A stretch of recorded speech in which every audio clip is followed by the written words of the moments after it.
Inside your midday hang, it is Annie and Elsten with you on San Diego's #1 sports station, 97.3 The Fan. The gang is all together once again, although we may not look the same as usual if you're watching on YouTube. Annie Halbrand's here. I'm Craig Elsten. Braden Soprennant is back for 4 hours of live local San Diego sports talk radio before we apparently go trick-or-treating.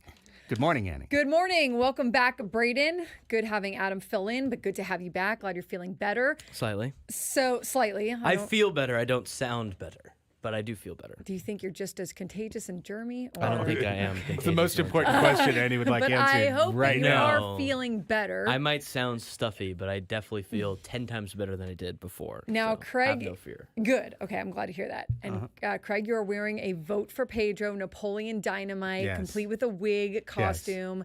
How do you know this isn't my real hair? I don't know. Did you bring tater tots? I've got tots in my pocket if you're hungry. Now, I'd like to know, because we talked about yesterday going to the Spirit store. Yes. Like how bad was it? Was it not bad at all? How much did this cost you? It wasn't that expensive. Okay. You know, I would say, I'd say it was well within the medium of the range I thought would be Okay.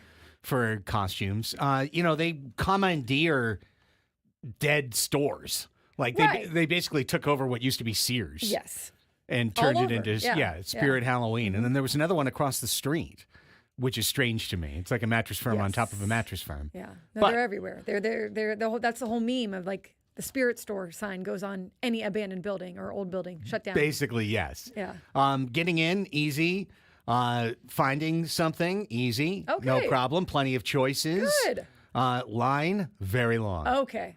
So that's where it hit you. Yeah. However, it moved faster than the In-N-Out line. Like, it moved. Wow. The line moved. Well, that says a lot. I mean, In-N-Out takes a while. Did they have all the Chick-fil-A employees working? I don't know, but I'm just saying it was a mover and a groover. I would think that those stores would, the day before Halloween and even today, Yes. double stock. Like, I mean, Yes. our double staff, have backup staff there, extra people working overtime, All the that late good planners. stuff. Yeah. It's got to be packed today, I would think, too. Yeah, maybe I When it went at the opens exact at right 10. time. I don't know. Tyler in the chat says he had a line out the street. Wasn't that case for me, but it was, long line in the store, to the back of the store to check out. But nonetheless, here we are. Here Happy with Halloween, you. everyone. Happy Halloween Be to safe everybody. out there today. My kid is going to be at the mall early. Apparently, Grossmont Center does stuff Oh, that's cool. in the afternoon. I think that's Yeah. kind of a thing almost for the kids now these days, too, is to kind of like knock it out. I mean, it's safer, too, probably. Yeah. Yeah. Okay, well, I'm... Yeah, Yeah, I mean, okay. it is. Yeah. Yeah. I mean, to me, that was always part of the whole thing about trick-or-treating was going around the neighborhood. I but- remember Parkway Plaza used to do it, and we wouldn't just go there exclusively, but that would be like our pregame. And we would go from store to store, and they would have like the little, this was when Parkway Plaza was booming, or whatever. When Bob's Big Boy was there? Yeah, when Bob's Big Boy was there, and Sears and whatnot. R.I.P. Yes. And so maybe that's like the pregame for some kids, but yay, it's a one-stop shop. I bet you they're doing like face painting and cool stuff. Yeah, and- probably. Yeah. And I do think, well, this is what I'm actually kind of excited about, because James is 13. I think what's going to happen is they're going to do them all, and then he and some of his friends are going to get together, and they are going to trick or treat. Yeah. They will hit the streets That's the because way to it's do no it. longer mom and dad have to take the kid around. Now the kids can be together and sell, Oh, for sure. There's no reason you should be leaving your house. do that today. on their own. Yes, exactly. Exactly. Pedro, Napoleon needs to be handing out candy to the local neighborhood kids, not walking around anymore. That's my opinion as well. Is that I need to be handing out tater tots to the folks who come by. Wouldn't that be funny if I just had a big plate of tater tots? That'd be actually Yeah. hilarious. Be like, here It you would. go. It'd be funny if you had it like next to you, like to complete the theme. Yes. Here's some tots. Just Yeah. kidding. Here's the actual candy. Yeah, exactly. Right. And you got to give them the candy. But some people would probably take the tots. As Nice long as I think they're, crispy that's potato also treat. not hygienic as well, but as long as they're perhaps, yeah. hot and fresh. Yeah, hot and that's what I'm ready. just saying. A nice crispy potato treat. Who would turn Especially that on a cool down? night, maybe it hits the spot. Yeah. What I think is funny is that this is supposed to be a Napoleon Dynamite wig, but now if you're a soccer fan, to me this is like a Carlos Valderrama wig, the old Colombian player. I got the poofy afro going on here. It's a little unkempt, but That's the Napoleon Dynamite look. yeah, that's it. Unkempt. So we'll make it through. We'll make it through Braden, the what's day. your costume? I'm not wearing one. Oh, Yeah. you're supposed to say something like, I'm the coach, or Yeah. I'm not. I'm a football coach. I I'm the practiced coach, today. Braden Soprano. I don't know what I'm doing. We're doing a haunted house like we did the last couple of years. I think my mom misses having us being little kids again since we've all grown up. So she is in the neighborhood, has been part of the, I guess they have a Halloween board, I guess, for all the stuff. And it's been pretty cool. Like, in our community, the entrance has a little gate box to it, and they've put a skeleton in there, and they've changed the costume every day. So That's fun. So people haven't noticed that they've changed the costume. They're like, oh, one day it was a pirate, the next day it was a cowboy, the next day it was takes like, effort. yeah, it's pretty hilarious. And then throughout the neighborhood, I noticed last night when I was driving to go get food, there was little like scenes in the neighborhood of like, I think they had a Pennywise scene. Oh, yeah. With like some props of like a clown and a kid and whatever. And then they had another, like, they had this I guess like a girl, like doll, like looking into like the canyon by herself with like a spotlight on it. That's cool. Like a lot of creepy stuff. And you have the swing lady. Yeah, well, we have that in our swing lady. haunted house. My dad moved that to under a tree and put a spotlight on it, and that was the creepiest thing I had ever seen. And then, but he has now moved that into the haunted house that he built in our backyard, which I will have to help out in some sort of way. So Yeah.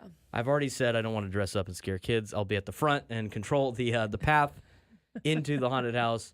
We're in desperate need of actors because our usual actors, a.k.a. my friends and my brother's friends, are either out of town or got something going on. So If you want to act in a haunted house, hit Braden up. no, do not do that. Okay. We do not want the open invite. Who knows? We don't have a vetting process for people being around kids, so let's not get to that level. But it's my dad's gonna be working on that all day today. So we'll see what it turns out. It's usually good. I usually have to tell teenagers, this is not that scary for you. This is more for little kids. So brace yourself. Yes. Now, For said Halloween. But the neighborhood loves it. And like we talked about a couple weeks ago, the neighborhood's getting very, very young again with younger families. So we have a lot of younger kids that are out and trick-or-treating and stuff. So it's going to be exciting to see. And my mom and her little committee board that put together this haunted trail throughout the neighborhood, I think did a good job. It's going to be pretty cool. That's fun. Was your Napoleon Dynamite inspired? Tyler has a good question in the chat. Was by the nunchucks? I mean, The nunchucks talk earlier? Who's to say that it wasn't? It probably was, because you know how Yeah. they like, you plant a seed. Right. And Exactly. then you find it in the universe. I could very well imagine that to be the case because we did, my son and I go through the store and be like, okay, well, here's him. Because like I had one thought about being a sinister slinger, Yeah. And I've got my sinister sling shirt. So I was thinking about getting the hockey mask and, slinging some stuff. Yeah. And that was like kind of the working theory. And then you get to another thing and you're like, wait, that looks good too. And then I got to Napoleon Dynamite and I said, hey, now not only does that work, but then that's a shirt you can just have still. Oh, yeah. You could recycle that. You can use that year after year even. Right. Vote for Pedro. Still, the shirt lives on. Now the wig, I'll have to keep, I'll have to take care of the wig. If it's a wig. I might have just had extreme hair growth overnight. Also, there's not much to take care of. Like, put it in a Ziploc bag and don't let critters get into it, but that's about it. It's already a mess, so. Yeah, that's fair. Ziploc bag, indeed. That'll be the care. I might actually switch to my real glasses instead of these fake glasses. Just, for the sake of my eyes. Well, you got to do what you got to do. Nonetheless, here we are. Happy Halloween. I hope everyone has a great time. Dressing up for work makes a lot of sense. I'm laughing because you guys have the NFL Network show up there, and like part of it is like I don't even know what some of the costumes are. That guy looked like You know what I Indiana mean? That's Jones. Scream. They're just showing a picture of Scream. Yeah. One guy was the guy from Dune. Recognize that. Bring It On. There was a cheerleader. Oh, that was for Bring It On. that was Clover. Bring It On. Yeah. Okay, that's what I was wondering was what Crocodile movie that was Dundee? from. Is that who Yes. that is? Yeah, I don't know. This guy just looks like a gangster. He's all in black, black cowboy hat. Yeah, we got a couple cheerleaders. Yeah, we have some cheerleaders, a football player. That's real original. Yeah, Come a football on. player on a football On a show. football Yeah, show? come on. Yeah. It would have been funnier if he wore like a hockey jersey. That's like or if something. Jackson Merrill goes out trick-or-treating and he's like, I'm a baseball player. By the way, it's fun to watch. Watch their Instagrams today. Jackson already posted a few of kids who dress up like Jackson Merrill, and then they tag him in the photos. And That's awesome. I've seen it from Manny and Fernando throughout the years as well. They'll post them on their Instagram stories, and they're hilarious. They're so darn cute. So, with all of this as the silly backdrop, and hopefully you're enjoying the show on YouTube, we do have a full actual radio, sports talk show to present you today. Looking forward to it. The baseball season is over. We'll get into the World Series here, I guess, in the next segment now as things have turned out. And as such, now we can finally put a tag on this season, wrestle with our feelings. LA won. LA won. They didn't have to. You know what? Honestly, ultimately, you look back at this. You know how we have all this talk about, well, what happens in the regular season doesn't mean it has to happen in the postseason and vice versa. At the end of the day, the team that had the most wins in the regular season won the World Series. It's true. It actually went to plan, essentially, like the way that you would look at it on paper. Yeah. And it rarely does that. Yeah. Well, the So. two number one seeds met, right? The top seeds met. The bye argument is dead. The next time that someone loses with a bye and complains and cries about it, it's your fault. It's not the bye's fault. I mean, I know we'll get into it probably next segment. The Yankees lost it to themselves. Not that they would have won it in general, but they could have prolonged it. And Should've. when they should have, they could have, they had every opportunity to. You don't deserve, I hate to say it because I'm not rooting for the Dodgers here, but you don't deserve to win when you make as many mistakes as the Yankees made. They deserved everything they got last night. That was like insanity. Yeah, that was as bad as it gets. But now we're going to start turning the page. We'll put our final stamp on this season. Does the Dodgers winning? We'll ask the question. I think I know the answer in the room, but we'll ask the question and ask it of you in the audience. Does the Dodgers winning change how you feel about the season? Does it make it feel like a failure instead of a success? We can discuss. I think the feelings are always accurate. Feelings are okay. You can feel however you want. Plus, later in our second hour, we'll take a look at our early off-season to-do list, some stuff that we can put on Post-it notes and pin on A.J. Preller's door, or just use the nice sticky tape in the back to adhere to A.J. Preller's door. What are the first things that A.J. Preller needs to get rolling on? We'll talk about that in the second hour of the program. Third hour of the show will feature the 12 o'clock Sports Fix, as well as assembling the All-Star Celebrity Panel for the match game. We will play the match game coming up at 12:40 today, and we will qualify at least one more person to get into Friday's drawing for tickets to the San Diego State men's basketball season opener, which is coming up on November 6th against UC San Diego. Later in the program, third and fourth hour, we'll talk about Bronny's first bucket and more. But we'll take our first time out right here and get back and chew on Game 5 of the World Series. The New York Yankees had it right there. Right there. And then they literally dropped it. And then they dropped it, and then they threw it away, and then they just failed to. Yeah, we'll do That's that. a lot of money you got there, Aaron Judge. It'd be a shame if you dropped it. Dropped the bag. We talk about it next. It's Andy and Elsten underway on Halloween right here, San Diego's #1 sports station, 97.3 The Fan.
Welcome back, everyone. 10:19 is the time. It's Annie and Elsten here with you, your Halloween edition on San Diego's #1 sports station, 97.3 The Fan. Annie Heilbrunn, Craig Elsten, Braden Soprennant in our Odyssey studios. Looks like it's a beautiful sunny day here in San Diego, and I hope everyone has a safe and a really fun Halloween night this evening.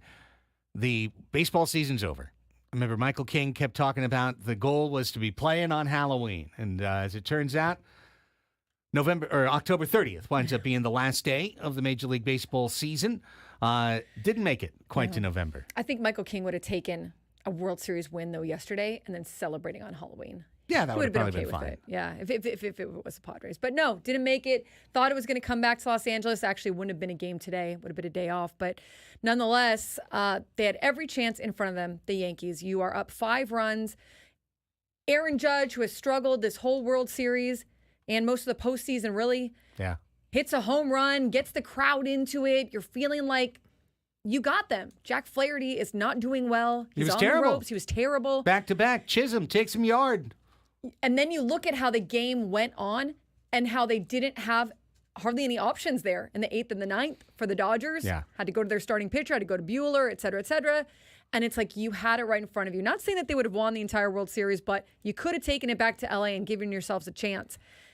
But then, 5th inning. Coulda, the old line is coulda, woulda, shoulda. Mm-hmm. You can throw out coulda and woulda. The Yankees shoulda taken this to Game 6. This is their game. Up 5-0, ace on the mound, no hits through 4 innings. And here's the thing. Yeah, he gives up a little hit to Kike Hernandez. 1 on, nobody out. Next guy up, routine fly ball to center field. Aaron Judge takes his eye off the ball. What happened, Aaron? One-hands it. Drops the ball. Easiest play he's had all year. Drops the ball. 2 on, nobody out. Okay. Cole keeps working. Next guy, ground ball to short. Throw the short way. Yeah. This is really the only athletic misplay within the course of the inning. Judge, that's a focus play. That's a focus play. You're supposed to make that catch if you're 10 years old. Like, I'm not kidding. If you're 10, you're supposed to make that catch every single time. So, Judge, that's a focus play in front of everybody, in front of the universe in Game 5 of the World Series. Volpe's play is an athletic misplay. He throws the ball low. He throws it into the path of the runner. He puts Jazz Chisholm into the blender. Where's Jazz going to go? If he reaches in, he's reaching right into the runner, sliding into him.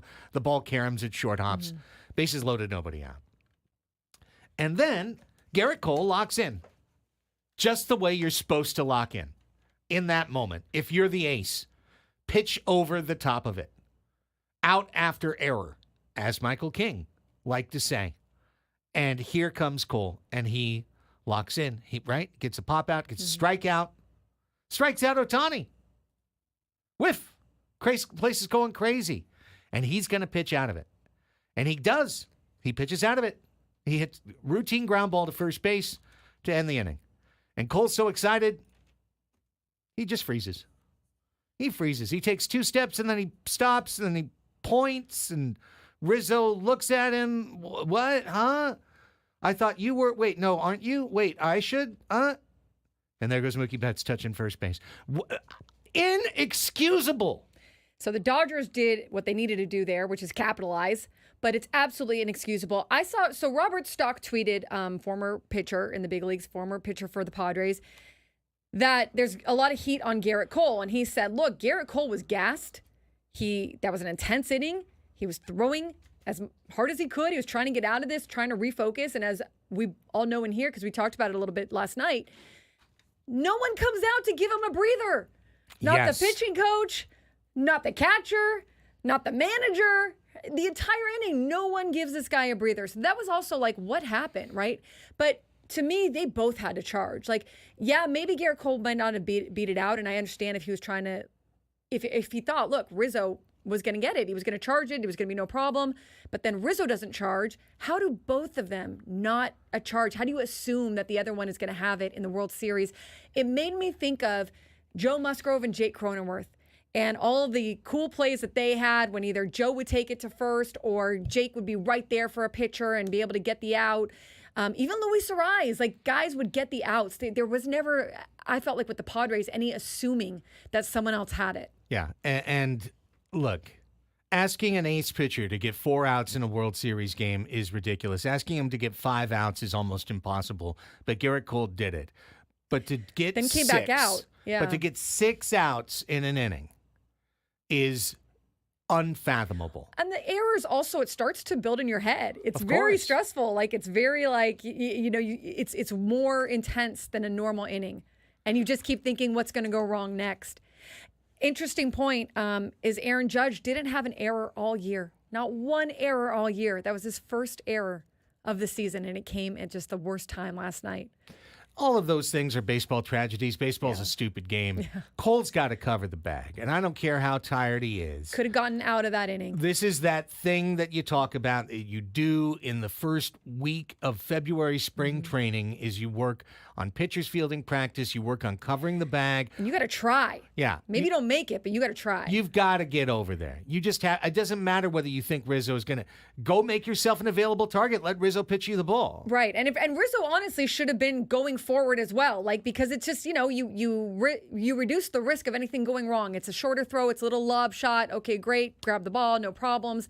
But also then Rizzo can maybe beat it out if he thinks that Cole isn't going to make it. But both of them just... Yeah, Nothing. and of course, the hits followed after that, but it didn't matter. It didn't matter. At that point, we're all screaming. And I'm saying he deserves everything he gets now. You can't get over there and cover the bag. You deserve to blow this. And he did. And he blew it. And then when it was 5-5, and even when the Yankees took the lead 6-5, I don't know if you felt the same way, but I knew they were going to. I knew there was no chance. I knew there was no chance. There was absolutely no chance that the Yankees were going to close that out. Yeah, and then you turn over to the heroics part of it, right? Which is why is his name the 7th, 8th inning pitcher for the Dodgers? Trinan, which is Trinan going longer, right? And giving them more, the most he had, which is Buehler coming out of the bullpen, something he hasn't done since it's a long time, but a long time. Like forever. 6 years, okay? And so you start to build, like they're building on that over there on the Dodgers side, and that's kind of getting them even more locked in. We're going to do it for him. We're going to do it for them. We're going to, our guys are giving it everything they have. And then on the other side, you have the Yankees who are probably reeling in their minds and trying to flush it, right? You try to flush it, but it's hard of, oh man, we just let this slip through our fingers. Yankees blew the bases loaded twice. Yankees got 8 walks in the first 6 innings and didn't put it away the way that it's supposed to be put away in those situations. New York deserved everything they got. They didn't deserve to win this series. They never deserved to win this series. They played by far the worst of the two teams. There's not even a close contest. This was a team that was ridiculous on the base paths, made horrible defensive plays, also made medium-grade bad defensive plays. When we talk about Game 1 was decided on a Freeman grand slam, but it was really decided on an Ohtani line drive off the wall single, supposed to be a single, that's Juan Soto played into a double by double clutching and taking 4 steps forward before throwing the ball. And then Gleyber Torres turned into a triple by having the ball carry him off of his glove. But if Soto just played the ball responsibly and quickly, it would have been a single for Ohtani, and they would have never gotten that run, and they would have won Game 1 going away. So, really, the Yankees did not deserve to win. They played like, as Nate wrote and as John Sterling said, a bunch of drunks out there. Poor John Sterling. Well, I listened to almost the whole game with John and Susan Waldron. I didn't end up listening to them the whole time last night. So what was his tone? What was his? Well, the funny thing is, it's so, legendary John Sterling. And in the half innings, they're playing, and that's an Odyssey station too. In the half innings, they're playing his World Series clinching calls from 1999 and 2000 and 98 and 96. They're going back and playing all these calls, these Sterling moments brought to you by so and so bank, right? And then John's over it. I think they were annoyed. He's so over it, and it was literally like listening to an old married couple in the upper deck. That's what I love about it. To me, I listened to most of this series through John Sterling and Susan. how do you say her last name? Waldman. I always would say Wildman. Susan Waldman, which she's too legendary for me to do that, so I apologize. Susan Waldman. And they do. You can feel it in their voice. But that's why I like it. It's very almost like a comforting listen. And it's almost like listening to your grandparents, but they're shooting it straight. Yeah. Like they are like down the line, bunch of drunks. What is this guy thinking? This one has mental struggles. Like this one, like just like they shoot it so straight down the line that then they just move on to the next play like a pro. They're very professional throughout. Well, that's the whole thing is that there's really he's given up on the building of the tension within the. No, he doesn't do any of that. Just, like Otani's up, and here's the pitch, ball one outside. Well, Susan. But in a series here's like next this, one, ball two. Susan. When they're so over the top on the TV broadcast. No, you're right. That's why I gravitated No, it's very to them. comforting. But It's if very it was like a comforting. daily, I could see what you're saying. You don't really have any like suspense or any like really super, exciting moments. Ground ball to second base, and that'll be it. I mean, it's just like everything is so matter of fact. That's why I loved it. That's why I Bases loved loaded, Yes. everyone's fired up. Ground ball to second base, and that'll be it. Well, once again, let me read this ad. And he's probably like, okay, I'm gonna go back now and watch my TV that they gifted me with on the field earlier this season and call it a day. I'm not kidding. You suckers didn't do it. All right. I'm pretty sure as soon as they fell behind, he's like, well, Susan, I don't have to fly to L.A. I'm getting out of here. See ya. I did think that there was a moment, I'm sure we all did, before that fifth inning where it was like, if you're a beat writer, like you're making your plans, you're thinking you're going back to LA and then you're canceling them towards the end of the night because it's a wrap. But yeah, you could just feel the entirety of it shift after that fifth inning. And honestly, I watched it and the Yankees ended up errors wise in the regular season, the 7th worst. So it wasn't like they were good during the regular season. For comparison, I said yesterday the Padres were the 5th best. The 6th best. But the Dodgers were right in the middle. So, hey, you got to lock in when it counts, and the Yankees didn't. And you're right, they should have won game 1, too. Shoulda, woulda, coulda. If my aunt had nuts, she'd be my uncle. But that's where we are.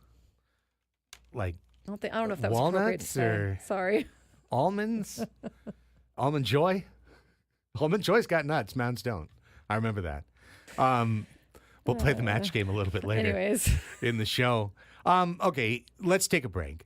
We'll talk a little more World Series Add 'em on to the the other chat. side. Well, you know when you say something and you're like, wait a second, was I talking on the radio or was I talking to one of my friends? And then you're like, Yes. oh no, I was talking on the radio. Yes. Anyways, These nuts. these nuts. Yeah, that's what I was Got making 'em. that reference, Braden. That's it. Okay. Our beloved football. Yes. We'll give LA their appropriate flowers and we'll reflect on the Padres season in relation to when we come back and continue our World Series conversation. Annie and Elsten, Halloween edition, San Diego's #1 sports station, 97.3 The Fan.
10:38 on the Fan. Annie and Elsten back with you.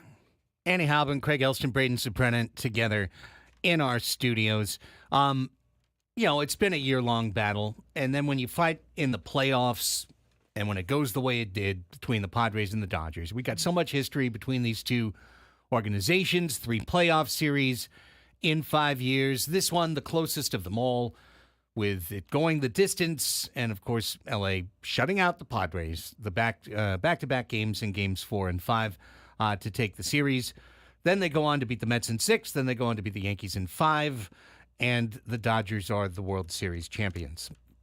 The most expensive team in terms of offseason spending, $1.4 billion in free agent offseason spending. The Mets actually had a higher payroll because of dead obligations to people like Scherzer and Verlander that they were paying that weren't on their team.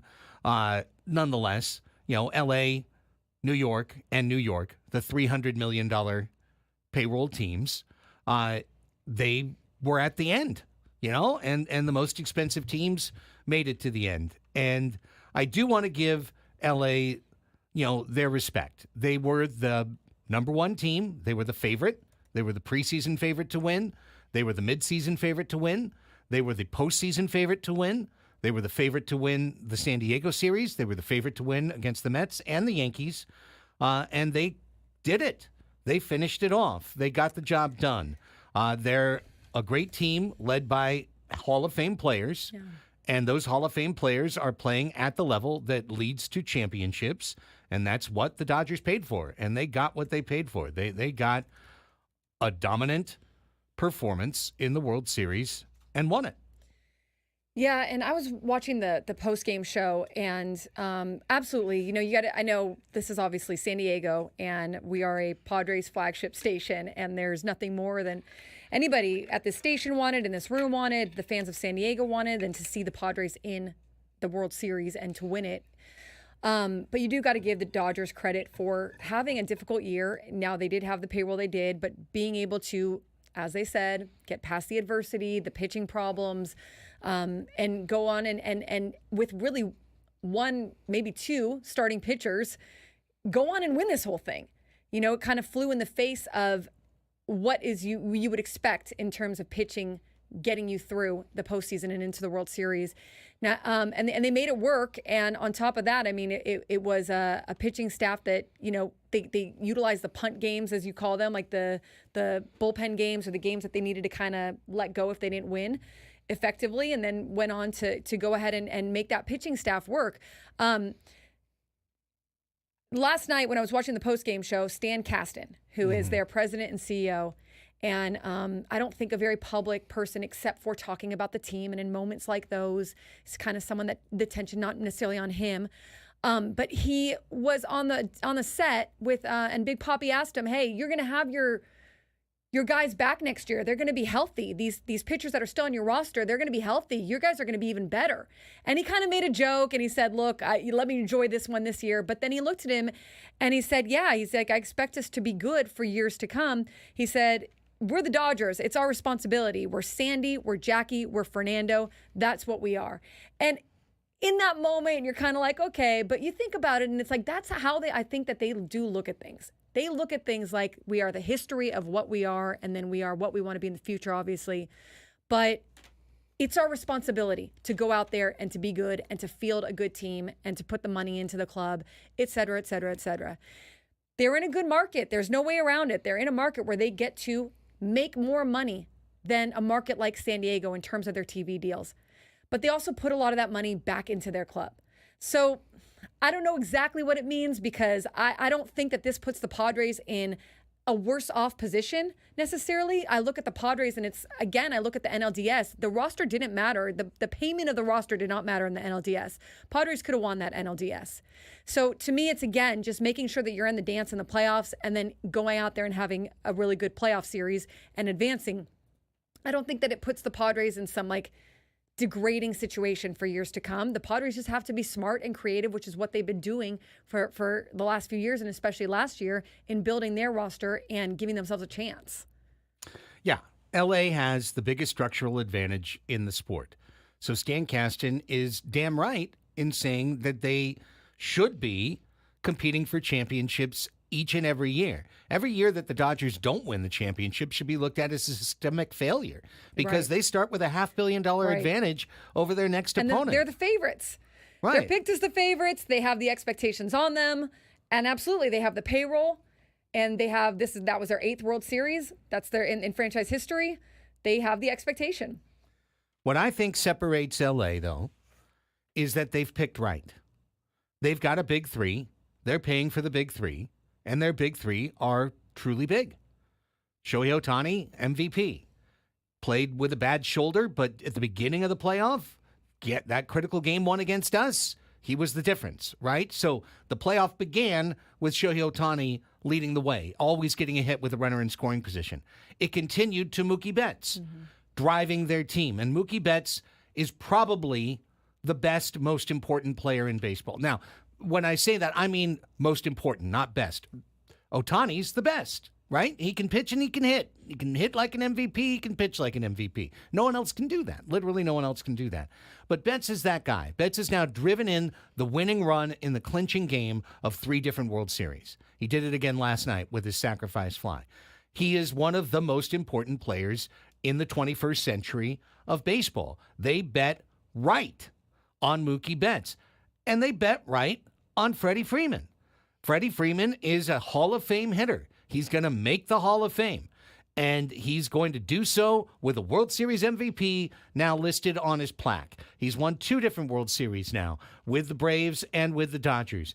And that big three is a true ultimate big three that comes through in the regular season and comes through in the postseason. Yeah. And they also bet right in terms of their bottom of the lineup and being able to get some moves at the deadline that weren't necessarily blockbuster moves. It wasn't moves that broke the bank or were, really superstar pickups, but it was what they needed.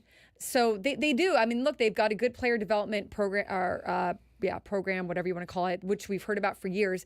There has been talk this year about their pitching and whether they are not developing their pitchers well, though, or why so many pitchers are getting injured. So maybe that is a crack in their, a crack in their facade or a crack in what they might have for years to come if they don't address that. But the Padres also, I think about the Padres where in 2023, most people, a lot of fans were like, that was our best chance to win ever in 2023. The highest payroll we had, the most superstars, Right. and we didn't make the playoffs. That's what fans were saying.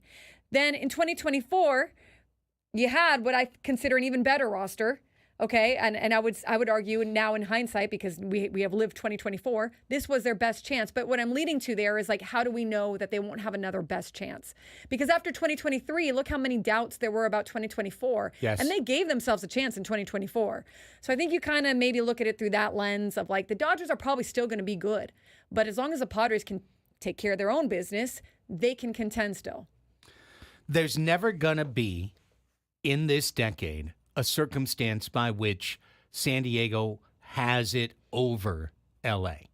L.A.'s going to have it over San Diego every year. They're going to win the division over us every single year. It's not going to change. They're probably going to win 20 straight NL West division titles before it's all said and done. Now, will this Dodgers team eventually age out? It will. All these superstars that I'm talking about are all in their early 30s. You know who else has superstars in their early 30s? The San Diego Padres. Yes. That's what they have. And that's where their players need to think about how to be the big three for the San Diego Padres. Because this year, Manny Machado fought back from an elbow surgery, fought back from injury, posted a really good year. Fernando Tatis Jr. fought back from injury, fought back from missing most of the middle of the season, had a tremendous postseason run. Xander Bogaerts was changing positions, got off to a terrible start, got injured, missed basically the whole first half of the year, came back, was briefly okay, faded, got asked to change positions again, and honestly delivered a sub-average major league season. And for a guy being paid what he is and having the stature he has, a deeply disappointing season. And that's our big three. It's Machado, it's Tatis, it's Bogaerts. Merrill can find his way in there, but those are our big three. And those guys need to play at the level of LA's guys if you want to beat LA. Yeah.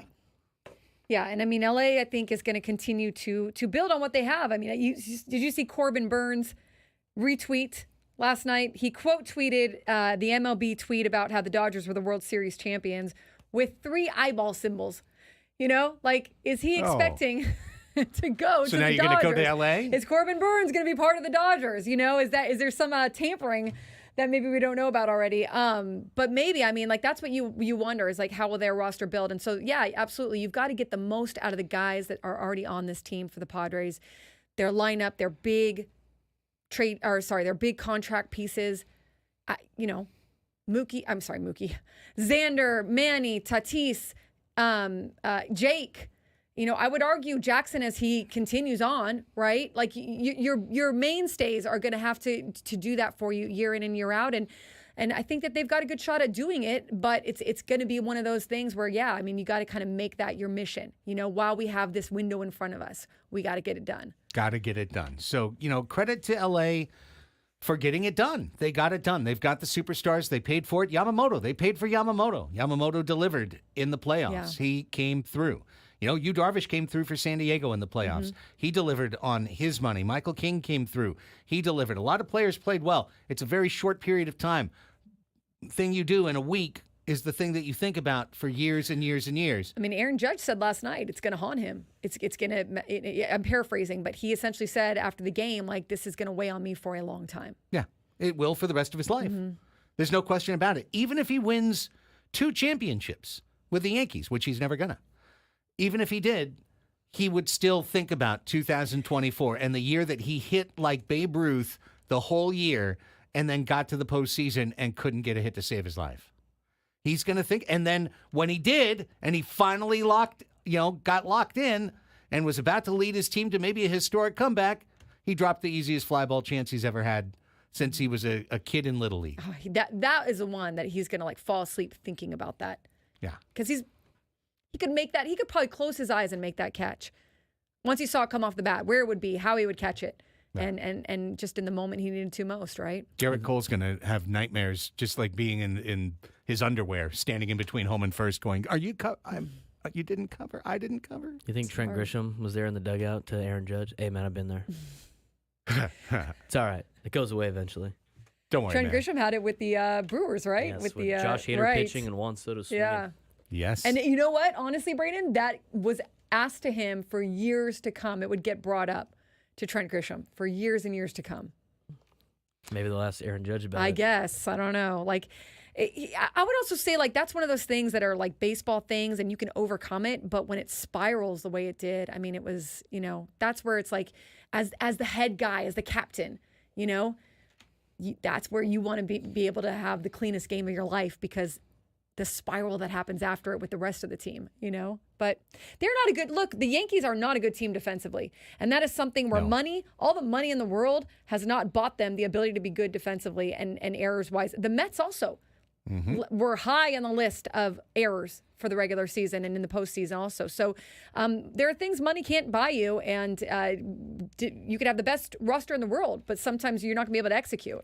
No, that's exactly right. And that's why your big money picks, even when you're a great team, your big money picks, you have to pick the right guys. Mookie Betts is a...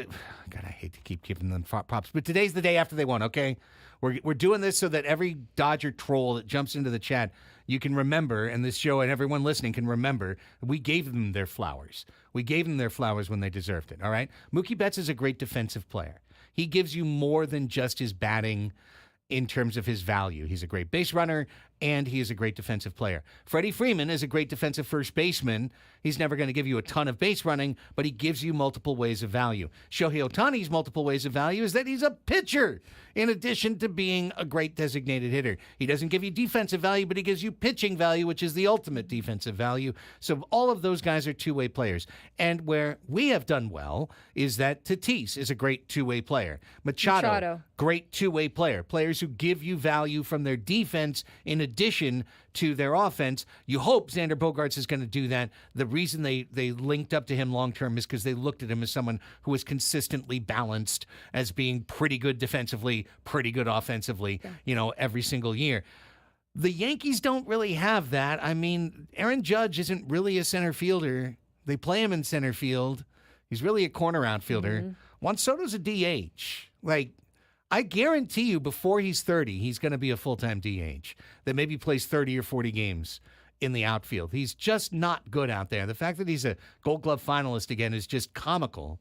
He's not good, and he showed it in the playoffs. He's tentative. He struggles to handle the ball. He's not decisive out there. So when you commit to a guy for 15 years and they're only going to give you one side of the coin value, that coin has to be really shiny on that one side in order for those contracts not to start to become albatrosses. Yeah, and that's where you can also get some wins. You can steal some wins against teams like that by playing good defense and by playing cleanly. And that's where that mantra that Mike Schultz loves to say, which is take everything, give nothing away. There are some games you can take just based on that alone. But yeah, some of those big expensive clubs, if you don't address that stuff, you don't make the necessary changes, I don't see how you crawl out of sloppy baseball play. It's going to come back and haunt you every time. Yeah, and really the Yankees.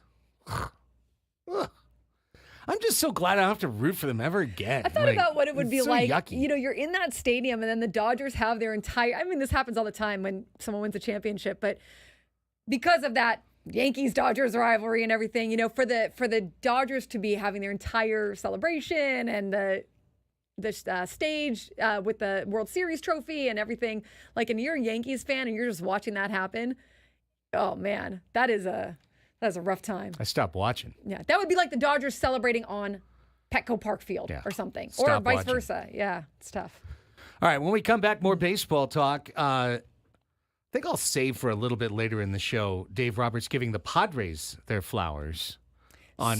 So did Freddie Freeman, I believe. Yeah, yes. on his way out. Instead, let's talk about our team. Finally, the season's over. Put it away. Postseason's here. What's the to-do list for A.J. Preller? We'll mark it down next.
Welcome back, everybody. Hour number 2 of your midday hang for October 31st, 2024. Happy Halloween.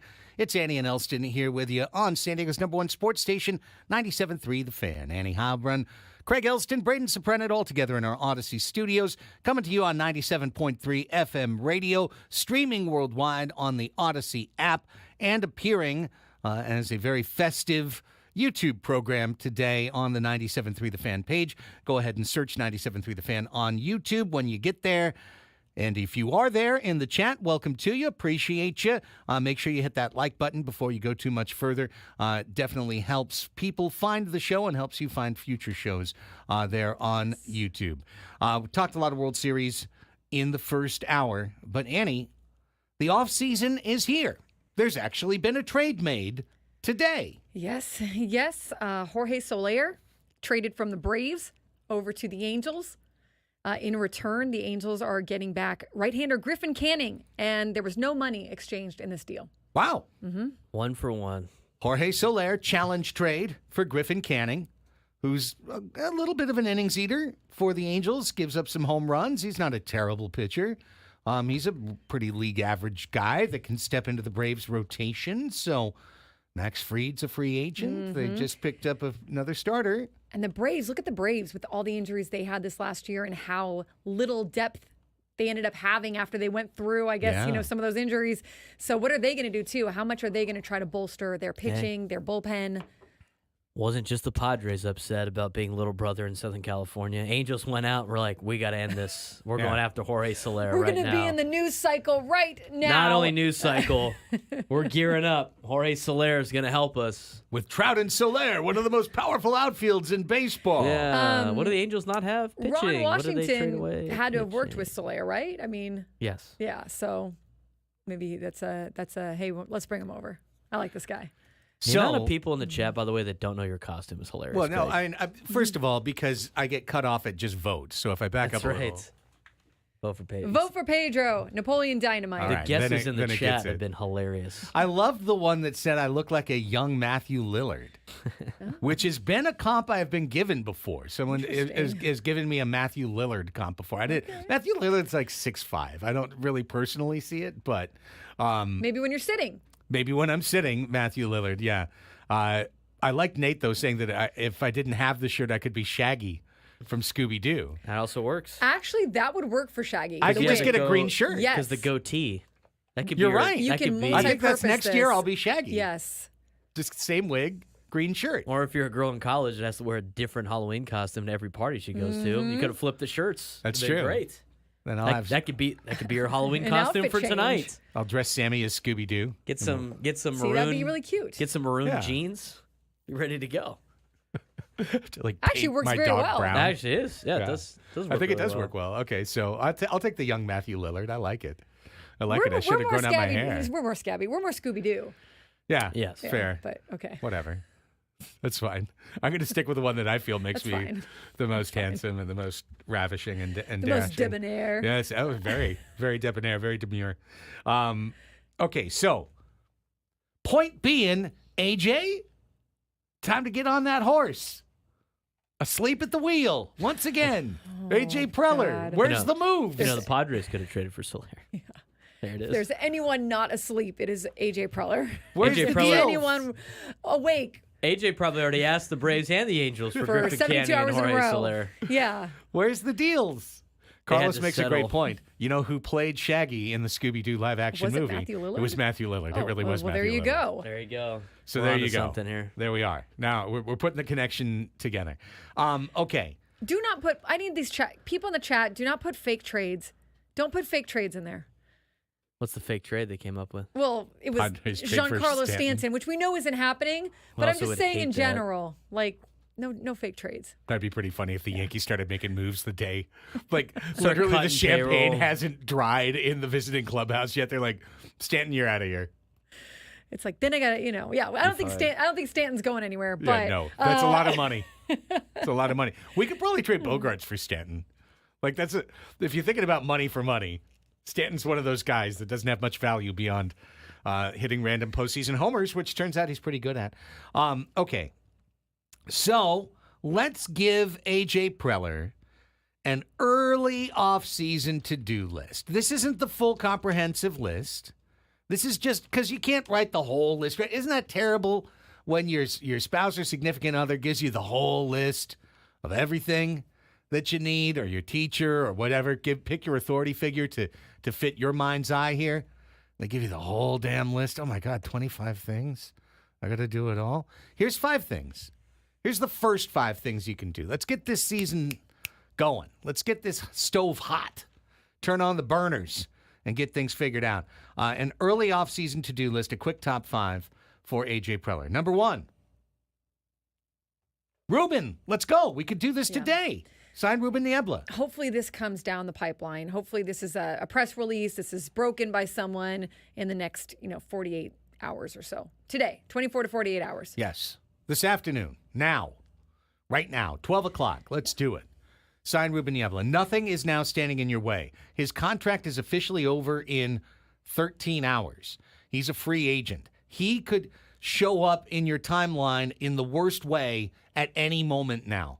Those are the types of things that do keep me up at night. Halloween decorations do not. The idea that I'm going to just randomly click on the hell site, the Twitter site, and see, oh, yeah, by the way, Ruben Niebla has just signed a 3-year deal to become the pitching coach and director of pitching operations for the Cincinnati Reds. And no, and just that sinking feeling, that feeling of despair. Don't let it happen. You have the control. You have the control. Priority is a choice. Make Ruben Niebla a priority. Yeah, I agree with that. I hope that news comes through any minute now, any day now. Any minute, any day. I would make him a priority over the next thing I'd have on the to-do list. I would make him a priority over that because that is still secure for next year. Right.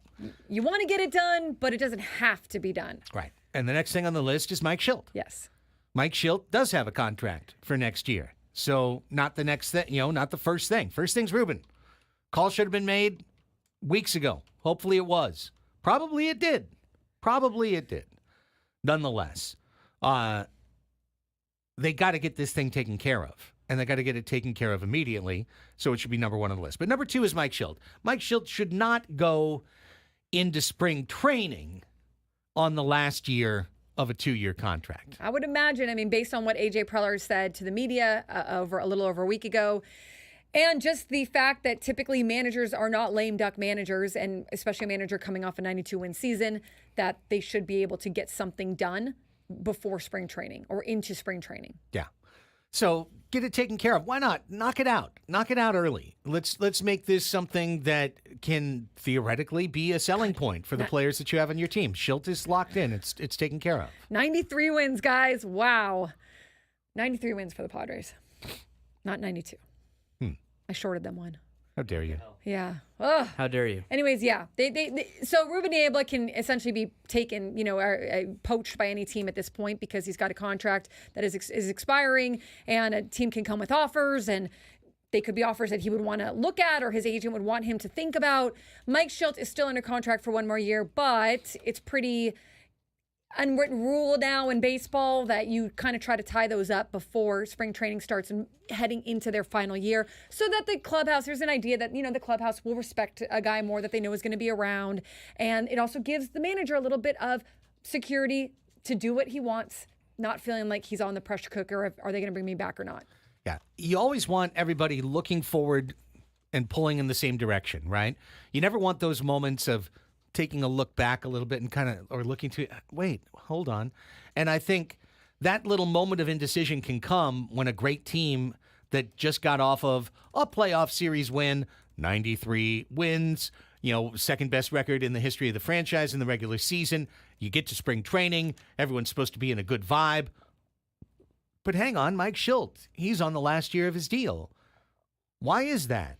It's May. We're playing. We're, 3 games out of first. We're doing all right. But Mike Schilt is still, shouldn't he? What's going on here? Do we have to pay attention? Is he in trouble? Is he on the hot seat?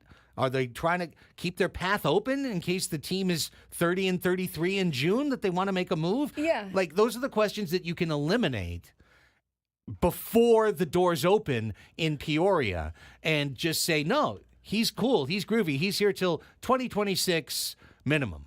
You know, a 1 or 2 year contract extension to me is all you need to do to just lock in Mike Schilt. Right. It's essentially one of those things where it does become a talking point or a question to be asked to any player who's a free agent or a manager who's going to be a free agent.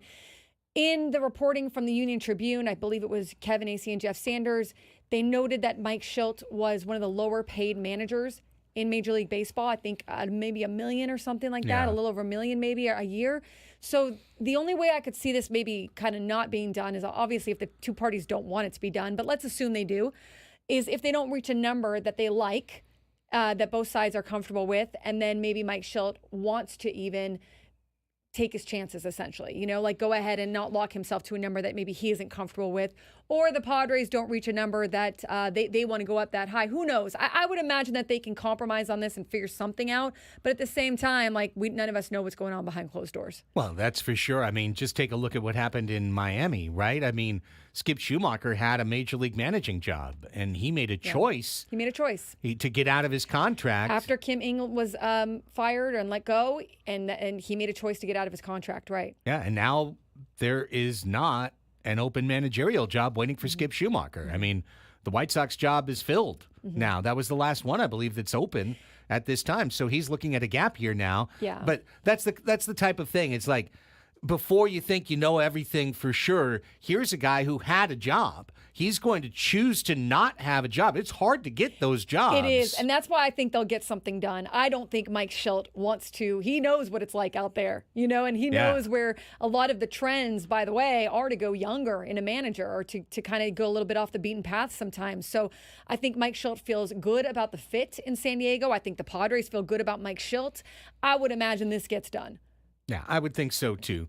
So those would be numbers 1 and 2 on my quick Post-it note right on AJ's desk. You know, hey, here's 5 things to get done before we get to Thanksgiving. You know, 5 things to get done right away. Before we get into all the rest, before the GM meetings. That's another way to put it. 5 things you could get done before the GM meetings. Those are numbers 1 and 2. When we come back, the big one that will lead to everything else that happens this winter on a early Padres offseason to-do list. It's Annie and Elsten. Halloween entertainment for you. Uncle Rico coming later. JW in the chat. I'm going to make my nephews watch this movie now. They were like, what? They looked at me with like a Napoleon Dynamite type face. You could have been Uncle Rico, Braden. You could have been back there firing footballs. I know. Should have put a fake mustache on. He could have totally been Uncle Rico. Well, Get a bowl you had to cut loop him haircut. in. Well, no, you kind of did. I kind of did. I did send the but he was text. sick. He had things I know. you know. I know. I was sitting there going like, why is he sending this right now? Yeah, because I see, on the show yesterday, we had like 2 segments of discussion on whether we were going to dress up and nice. what we would do and the whole concept of adults dressing up and all of it. We weren't really sure. I think it's funny when people do it at work. Yeah, it's fine at work. Well, you that was weren't my here answer. on Tuesday, Braden, when Everyone the whole dressed up. office did it, not us, but Yeah. the rest of the office did it on Tuesday. Well, that's the days they show up. Right, but like think That about was it. You're their just Halloween. going out into the wild in a Halloween costume, not on Halloween. Yeah, see, it's while you're physically at work, it makes sense. Right. But then when like you're going about your day, it's You gotta like, why is change. this grown ass man wearing a costume Yes. right now? Although Which is also yeah. weird on every day besides, I'll give you the week of Halloween. But outside from that, it's like in the certain context, like at the Sportsplex this week, all the softball teams all dress up. And it's hilarious. Yes. Like there's people playing in like a blow up T-Rex costume and then like the wigs and stuff like that. And it's hilarious. But then I'm picturing them like driving home and having to get gas and just be like, what's this guy doing at 10 o'clock at night dressed like a munchkin or something, you know? Like, Right. the certain contexts make it creepy. But Right. in the elements of where you're at, it makes a lot of sense. Like today for like teachers for, dressing up with their students, it's hilarious. I used to love that at school, especially in high school. Like when you're younger, everybody has like their little costumes. They want to look scary or look funny. And then you get to like high school and college, and every costume is hilarious. I remember one year there was a football team dressed up as astronauts, and they chased around this like Martian around school and stuff like that. And there's a bunch of those like in college. It's hilarious. That's you see good. like, a bunch of guys dressed as gorillas chasing a banana around all over campus, and it's just Those ones to me are hysterical. Yes. I do have to admit, though, you put on the wig, you do feel like a different person. I feel like Oh, with, yeah. with various wigs, Oh yeah. You can really change. I could adopt various attitudes. your mode. Right. Yeah, like I could be down for the wig game. I have some wigs at home. Yeah, Do see, you? Tony's onto it with. I mean, you've got such beautiful long hair, though. Do you have to put it up if you're going to do a wig? Yeah. You got to put it up and like put it underneath like a net, kind of. Yeah, you got to make it look realistic, right? Yeah. I got it way easier. I keep it neatly trimmed on a number you 2. or Adam. I mean, Adam could Yeah. throw on a wig, no problem. Well, yeah, Adam Yeah. could dress in funny hair every day. In fact, I think he should. What do you think he'd look like with a bunch of hair? Have you not seen that photo? I don't Him think in I have. college with the afro. You haven't seen that? Of course he had an afro. That's his. Isn't that his profile I pic think it on might the be. chat? Look at his Twitter or. I think that's his profile picture on. Yeah, it is. It's his little thing It on is. the. You can barely see it, but he's got Oh. his. That's his natural hair. See, from I can college. barely see that. It's so small. How could I know? That is amazing. Yeah, see, He like should side- get like Of course he had an a afro. curly. Yes, it's totally he had curly. hair. Yeah. I love it. I think Tony's onto something. I think it's weird when you're going to you have a long day at work wearing your costume on Halloween. You got nothing to do, and you go to your local watering hole dressed like Frankenstein or something. I think that's This guy's great. really depressed at the bar. It's great. It's hilarious. I remember Eric Weddle and I did as a segment. We went to the downtown haunted. What is it called? Like the haunted Haunted hotel or haunted something. hotel, and they did us up in to look like zombies, and we did a whole segment when he was playing for the Chargers, and when I left, I was like, I'm gonna stop by 7-Eleven. Like I needed some things, but my whole face was done like a zombie, and it wasn't Halloween yet, you know. Right. So I scared the bejesus out of the lady working behind the desk. Like she turned around and she saw me, and it was like, whoa, you know, and didn't know what was going on. But that's funny when you do that. Well, I can't wait. I'm probably gonna have to I'll pick up Filippi's on the way home from practice today, and I guarantee there'll be people in costumes sitting at the local watering hole bar there at Scripps Ranch. That's great. I love when people dress. I don't like dressing up. Wow. But I really love Halloween and seeing everybody get creative. Yeah, there's this hair. I told you. That's awesome. That's not a wig. No, that's not a wig. That's beautiful. That's luscious. How did it all go away? That I would have. Genetics. Doesn't look like a high hairline to me. It's incredible. It's Well, good hair. That's some good hair right there. That's good eating. All right, when we come back, the rest of the to-do list, pre-GM meetings for AJ Preller on Annie and Elsten here on the Fan.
Baseball coverage on 97.3 The Fans presented by T-Mobile. Head to T-Mobile.com and get a great deal on an iPhone 16 Pro. Annie and Elsten back with you, offering, as we always do, our humble services to A.J. Preller. He doesn't really ask for or need our help, but anytime he wants to come in, sit right here. We could discuss. Yes. Give him our opinions. Absolutely. Hey, listen down Would there. be thrilled to. You know what? It's different ideas. Yeah, it's more for the Collection of brainstorm. ideas. Right. No bad ideas. That's right. There are some bad ideas. We're Some bad spitballing ideas. here. But you know what? You got to get through Rarely the bad from ideas. us. Rarely Right, from no. us. You got to get through the bad ideas to find the good Right, ideas. maybe Because then it- you're like, I don't want to go down that path. Who did wind up signing Brandon Belt after all? Nobody. one. Nobody. What happened? Somebody needs to do that off-season story. Well, What for him, happened he to didn't have a Brandon season. Belt? Where is Brandon Belt? What is he doing? Whatever is happened to happening? Brandon Belt? Whatever happened? He taken might have some- been the difference. Might not have gotten shut out against L.A., But hey, the New York Times, come on. The Athletic / New York Times, Grant Brisbee, Yeah. just did a story 6 days ago. Brandon Belt would have helped these teams reach the World Series. And he goes through the argument for the Tigers, the Brewers, let's see if he has the Royals, the Mets, and the Astros. He left out the Padres. Yeah, That's but okay. a full-on story about it. I know he would have helped. It would have been a sliding doors. We wouldn't have had different players. Things would have been different, but I know he would have helped. But anyways, we'll have other good ideas for A.J. Preller. Did a quick, before the GM meetings, here's some quick things you can tidy up before you have to pack up and head to some big meetings, AJ. In our first segment, we gave numbers 1 and 2 on the list. Number one is written in red, and it's underlined 3 times, and it says, sign Ruben Niebla today. And then it's got those big exclamation points. Sign him yesterday. Sign him today. 3 underlines.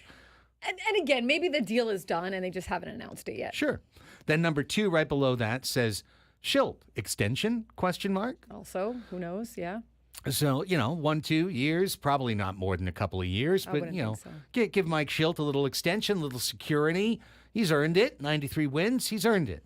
All right. Now, number 3 is come up to the C-suite and meet with me, AJ, because the thing that they always say, and that literally he said last week, well, in the next couple of weeks, we're going to have these well, it's time to have that determination. What's going to be the payroll for the San Diego Padres in 2025? What is going to be the target? I know that there's variability within the target, that they might set a target and then say, yeah, but if the right thing came down the road, we'll adjust and we'll, reshape our targets. But what's the general target going to be for this team? Is it going to be austerity? Is it going to be stay under the line, cut a little more? Or is it going to be, hey, damn the torpedoes, 2025, go for it. We're going to spend over. We're going to figure it out in a couple of years. Is it somewhere in between? They've got to get this. They're not going to tell us, but they've got to get this loaded. Oh, no, I think that they've already got an idea or they're having those conversations or over the GM meetings also coming up next week, I believe. And then the winter meetings in December. As AJ Preller sees, hey, what's out there? What moves can we make? But I have a feeling that there's already been like a foundational, we want to stay in this area and let's see what we can do sort of thing. I doubt we will hear about it except through reporting outlets who say that there are sources who tell them. Yeah. And that's kind of where you're going to get that information. It won't be like someone comes out and says, we're going to stick to this payroll of under X amount of money, It'll be a fluid thing is what will be the public statement. But yeah, that's a big question. How much leeway do they have to work with? What kind of free agents are they looking at? What kind of numbers are they looking at in terms of arbitration, in terms of then bringing guys back or signing new guys? So those are really the big questions. It's hard for us to figure out what their roster is going to be. Not that they have to do it for us. It would help. But It would. because, you're just guessing based on if they stay under this number or if they stay under that number. So once they get that sorted, obviously actions will determine what they do. But I do remember, just building off your point, Annie, I do remember last offseason when the reporting came out. Padres are likely to cut payroll. Yeah. Padres are determined to stay under the tax. And at the same time, there were some counter reports. Oh, maybe not, maybe not. And I know where I was at that point, just on the podcast and then early on, maybe in the show, kind of fighting against that, going, who's to say that they're going to stay under? Who's to say that it's not going to be a different situation? Well, it was. They were going to stay under, and it was correct. So I think that's important to keep in mind when we want to fight against that this offseason and think, oh, no, we're going to go sign Juan Soto. We're going to sign Blake Snell. Like, well, let's see where the reporting leads us in terms of their determination for money. I agree. And look, if you're the beat writers, you always know in the back of your head, there's a chance so-and-so could be lying to me. There's a chance that, or maybe not telling the whole truth, or maybe not telling me that there's an idea that this could change, whatever, But really, what is the advantage for the Padres to be cagey in this situation? What they did last year essentially was manage expectations so that when it did turn out that way, you kind of had an idea that was a possibility. And I think that would be smart for them in this situation. Manage some expectations, do it through some reporting. Doesn't have to be a verbatim quote, but kind of manage some expectations of here's what we're looking at. Or, and I don't even mean that in a negative way. I mean that more in a just an understanding for fans. Like this is the direction we're going in, and this is why we believe it's going to work. Yeah. That always goes a long way. Yeah. So the first two things on the list, those were two things unrelated to the payroll. Ruben Niebla, Mike Schilt, you can sew that up. That's the management side of the ledger. That doesn't affect your competitive balance tax, doesn't affect your payroll, doesn't affect anything. So you can do that before you lock in on these targets. But then that's the big target that sets the stage for everything else that's to come in the season. The next thing I would say is to take care of some low-hanging fruit. Why not knock out a couple of things right at the front of the market, right before everything gets serious, from guys who probably have some loyalty to the organization after a good year, are at a later stage in their careers where they just experienced, in two of these cases, extreme career uncertainty last winter, going into the spring, going into the season, not having jobs and wondering if their seasons and careers were over. And in another case, a guy who's never gotten a chance to be a regular starter. I'm talking about Donovan Solano. I'm talking about David Peralta, and I'm talking about Kyle Higashioka. These are three free agents. They will officially file for free agency tomorrow, right, or within the week. And there's no reason that the Padres couldn't lock all these guys up immediately. And by lock up, I'm not talking about anything serious. What did Donovan Solano get last year? He got a minor league deal. David Peralta got a minor league deal. Higashioka got paid $2 million to be a medium strength catcher. You're not going to have to pay Kyle. Yes, he hit 17 homers. He also on base percentage to 280 or 270. You're not going to have to give Kyle Higashioka $8 million to be your starting catcher. He had 9 errors to lead the National League. You're not going to have to give him $5 million to be your starting catcher. You can sign him at a very reasonable cost. And for Solano and Peralta, I honestly think, Annie, a mini Profar deal, $1 million with a couple of incentives is going to chase both those guys straight back into your dugout. Yeah, and it is always going to depend on what they think that they could get or what their agents think that they could get or what they might be able to get from another team. But look, Donovan Solano, he's 36, hit 286, 343 on base percentage. He had 8 homers. But again, 36, will that shy some teams away?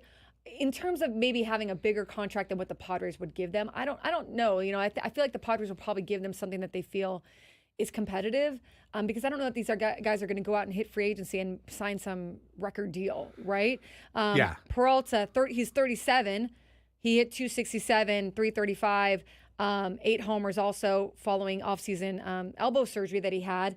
So to me, look, they're both very comfortable with the Padres. If you can make those numbers work, which you probably can, you definitely look at bringing at least one of them back, if not both. And same with Higashioka. Yeah, I would just raise the point that when you speak of Solano, the year before, Donovan Solano had 450 plate appearances for the Twins, was pretty much an everyday starter, hit 282, on base 369, OPS the same as this year, 760. That was when he was 35. And what he got from the market was exactly nothing. He got no offers. Zippo, go sign for a minor league team. Go figure it out in the sticks, old man. So that's why I categorized this as low-hanging fruit. You don't have to get too complicated with these players. They didn't have jobs. You can offer them a position on a major league roster, and they're going to snap that up as opposed to going back out on the market where both of these guys experienced getting absolutely nothing the year before. And if you sign them at $1 million, this is your bench. You're signing your bench. You're not signing starters. You still have all the flexibility in the world if you want to go get a different starter at a different position. These guys are just here to fill in, to be those bench pieces that step in and are so reliable to your team. You don't know that they're going to replicate. I think Solano is just a professional hitter. Look at the last 5 years. He's hit 280, 284, 282, 286. He's good. Pretty sure he's going to hit somewhere between 280 and 286 next year. So you get a guy like that, you lock him in, you set it and forget it, and it's a beautiful piece of your team that you don't have to worry about going forward. No, I agree 100%. I would bring him back. I mean, look, the fact that they both, Donovan Solano with those numbers, still had to sign a minor league deal. That's what I'm saying. You know, he had to sign a minor league deal in the offseason to just get the chance to play with a major league team. So they both probably see that. That's Brandon Belt-esque. You know, Brandon didn't want to sign with a minor league team. Right. So, he didn't want to sign on a minor league contract. Right. And so they're probably I would imagine if their agents are telling them that too, you're probably going to have to go sign again on a minor league contract, which is stupid. I mean, I look at Peralta's numbers Solano's. Those, like you said, it's year after year after year that he's been good. The fact that he had to sign a minor league contract to get a chance this season in 2024 is a stupid part of baseball. I'm sorry, it is. Like, but that's the way it is. So, yeah, I agree. I think you could come to terms on some reasonable numbers that both parties are happy with, and they're comfortable. Their family likes it. They like it. They've both already been around the league. You know, you just kind of want to stay in your lane if you can. Yeah, low-hanging fruit. Go ahead, scoop it up. Easy pickings at the orchard. The other thing is, too, how many times have we seen with the bench for the Padres? It's 50-50. The chances of getting a Solano and Peralta are somewhat the same as getting a Matt Carpenter and a Nelson Cruz, who didn't end up working out for the entire season. So I think it would be smart for them to stick with a bench that they know and trust. When we come back, the first big decision that A.J. Preller could really get a head start on before he goes to the GM meetings in a week or so. What are you going to do in left field? We'll talk about that when we return with AJ's early offseason to-do list. San Diego's #1 sports station, 97.3 The Fan.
This hour on 97.3 The Fan is brought to you by Buffalo Wild Wings. Buffalo Wild Wings is football. Hey, San Diego sports fans, head to your local Buffalo Wild Wings. Try their new maple chipotle sauce for a rich maple sweetness and a mild smoky chipotle heat. Or for a bit of kick, check out the new Cajun sauce for a rich blend of spicy and tangy pepper sauce. Stop by your San Diego B-Dubs or order now for takeout and delivery with Buffalo Wild Wings. Go!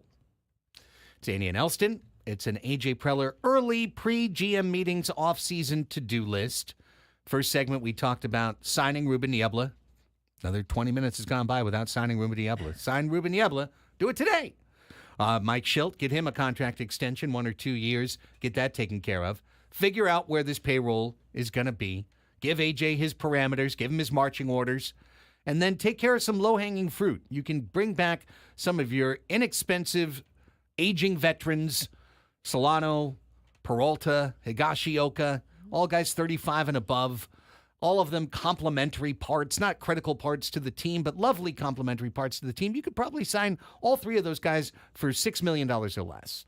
I think pretty fairly, probably $5 million or less. You can get all three of those guys locked in. Yeah, and you could do something like A.J. Preller typically does and likes to do with some bonuses and some incentives and some buy-ins for them that kind of make them feel like they're getting a little bit more juice out of the squeeze too. Yeah, and the reason, before we get to the next one, that I put that at that height in the list is a quick reminder that the Padres basically traded almost every useful minor leaguer that isn't a superstar in the waiting in this last offseason and regular season to get the trades that they got for Arise and for Scott and for Adam, and all the way back to Cease.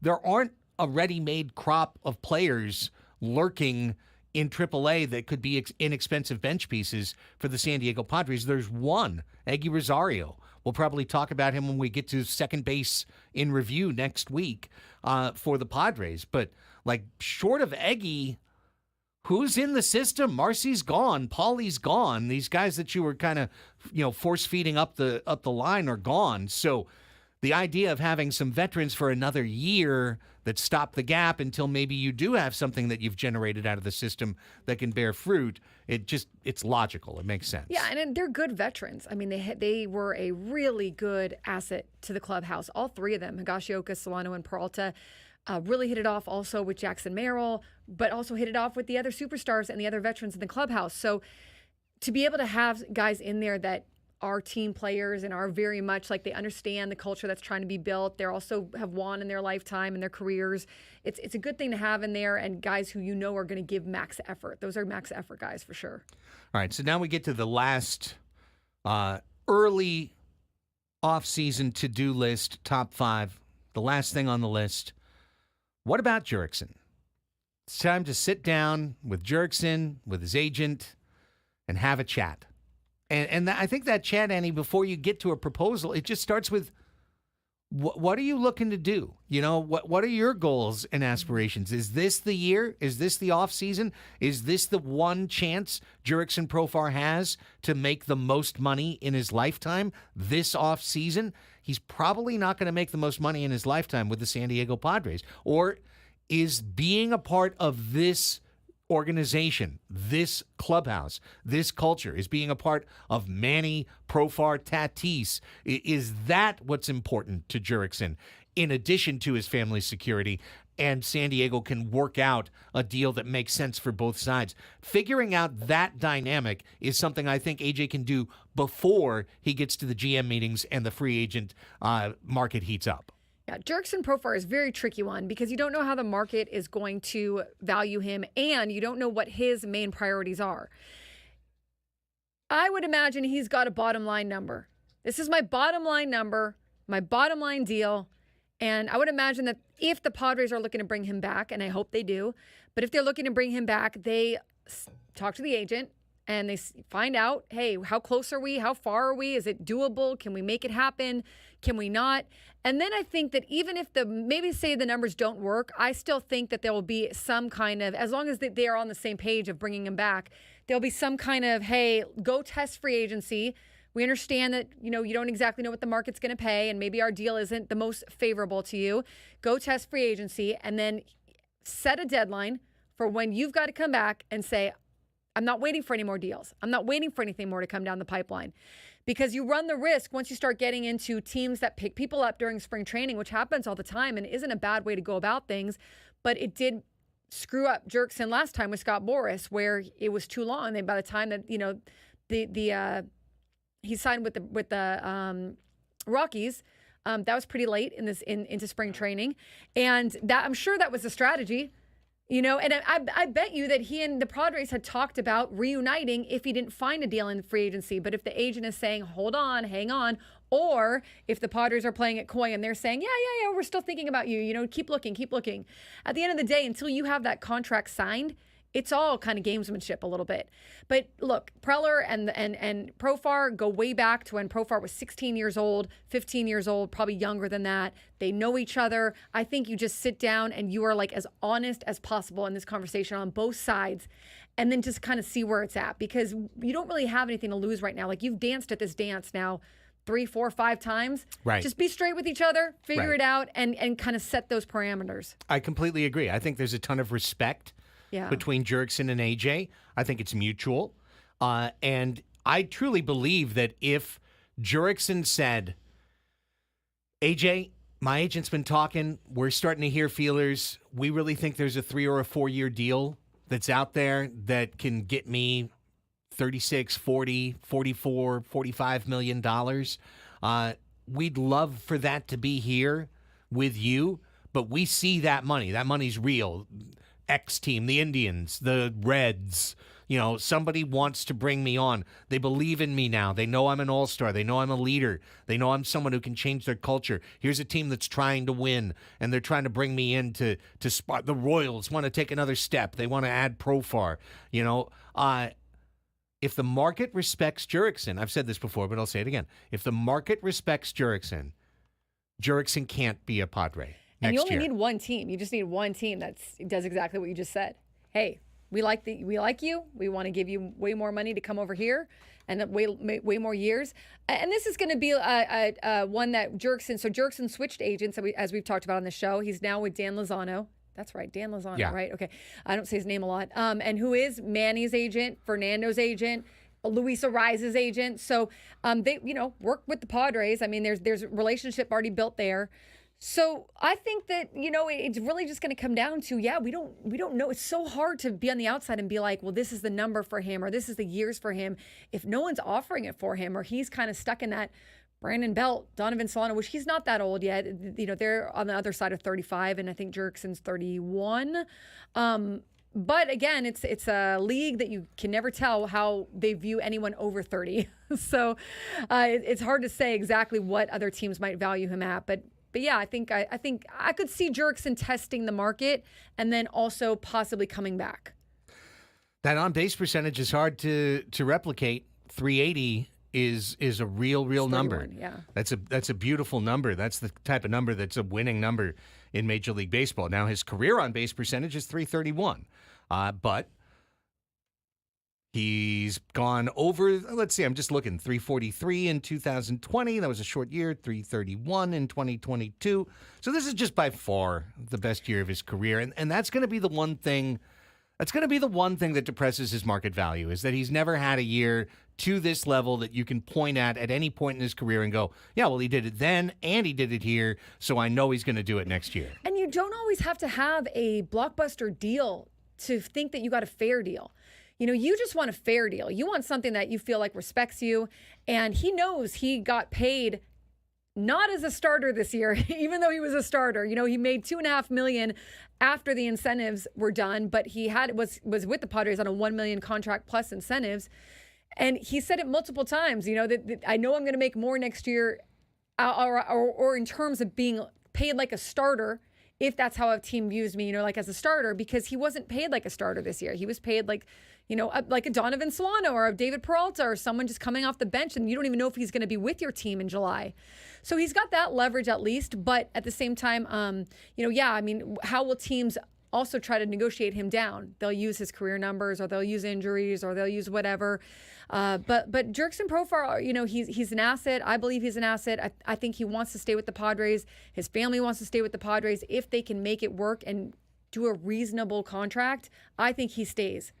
It might not even be the biggest contract he can get. It's just a contract that he feels is fair. And that's why it's the next thing on the to-do list is, do we have that mutually agreeable, safe space for the two of us? Because honestly, if the Padres signed Jurickson Profar to a 3-year, $38 million contract, that's going to be a very market fair contract.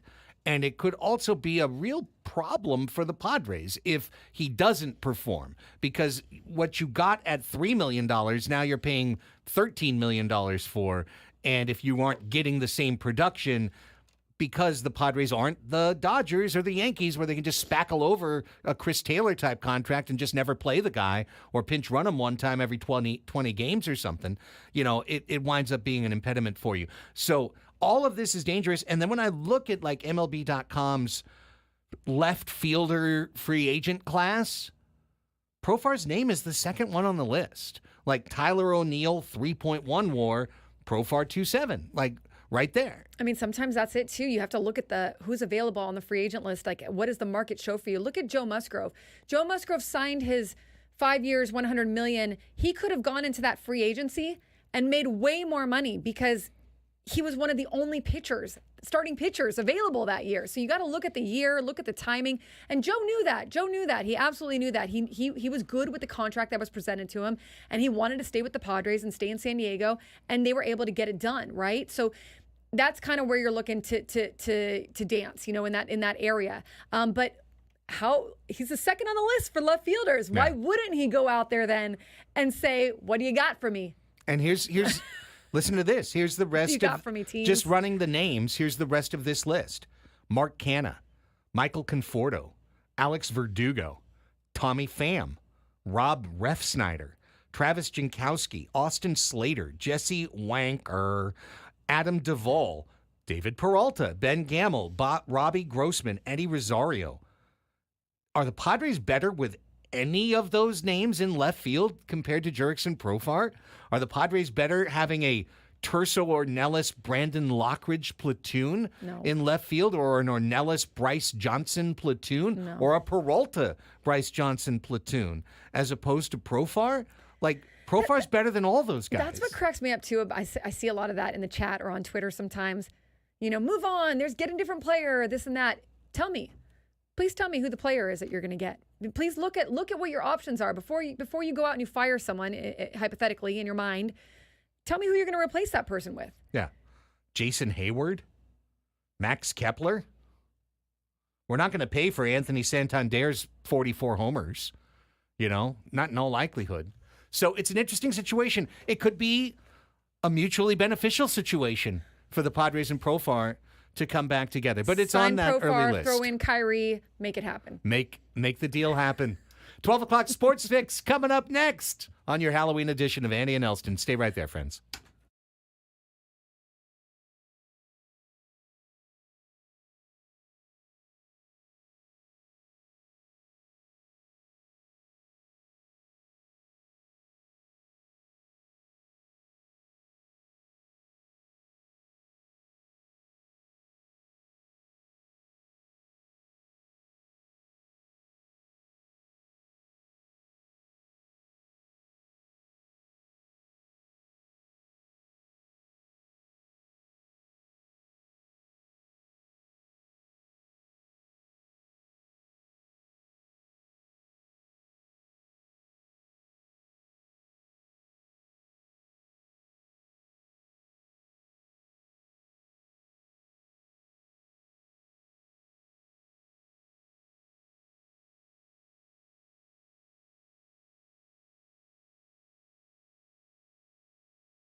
Halloween lunch hour has arrived.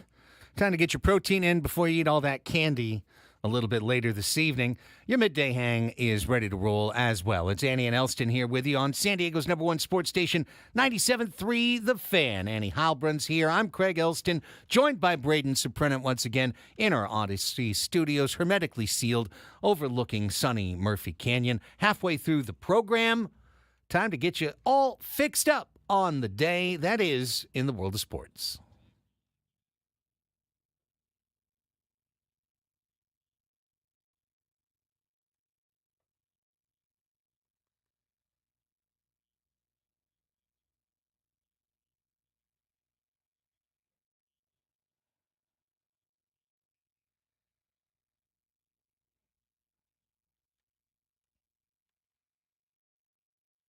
The baseball season is over. Let the off season begin. We've got a World Series that's done, and we've already got a trade that's done in Big League Baseball. Annie kicks off our trifurcated report. All right, that's right. The hot stove is alive less than 12 hours after the Dodgers won the World Series.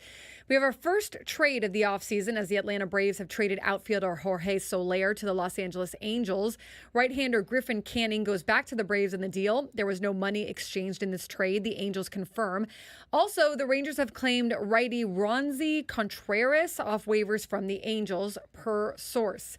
The Dodgers clinched their 8th title in franchise history last night, winning their first World Series since the COVID-19 shortened 2020 season and their first World Series in a full season since 1988. They used 7 relievers, one of them Walker Buehler, a starter making his first relief appearance in 6 years, to record 23 outs in the 7-6 victory. Before last night's win, no team had ever clinched a championship by using that many pitchers or by coming back from down that many runs. It's the Dodgers' 8th title in franchise history. Enough of that. Daniel Hudson's MLB career ended last night on his own terms. After winning the World Championship with the Dodgers, Hudson confirmed his retirement to the Orange County Register. Hudson pitched for 7 major league teams over his 15-year MLB tenure. Twins outfielder and first baseman Alex Kirilloff is also retiring from his playing career, as he announced on his personal IG account this morning. The soon-to-be only 27-year-old, I was gonna say, he's young, would have been slated for a second of 4 trips through arbitration with Minnesota this winter. He was plagued by a number of wrist, shoulder, and back injuries throughout his career that have caused him to make 7 trips to the injured list during his 4 years in the majors, limiting him to just 249 games played at the big league level. He's also had 3 surgeries. He said on Instagram, quote, "In my 9 professional seasons, I've encountered numerous injuries, which led me to search for new ways to overcome the pain. The challenges have taken a toll on me mentally and physically. Over time, I've realized that my passion for playing the game has shifted." The White Sox officially announced Will Venables' hiring this morning as manager, noting that he's agreed to a multi-year contract with the club.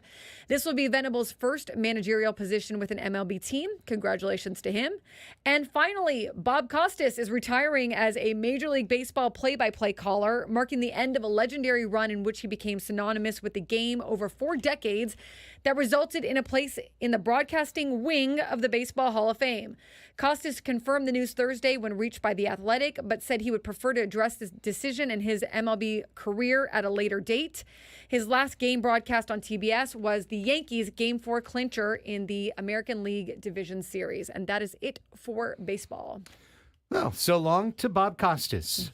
Here's Braden Suprenant. He's back, and he's got football news for you. Football news and college basketball is back. All right, let's go.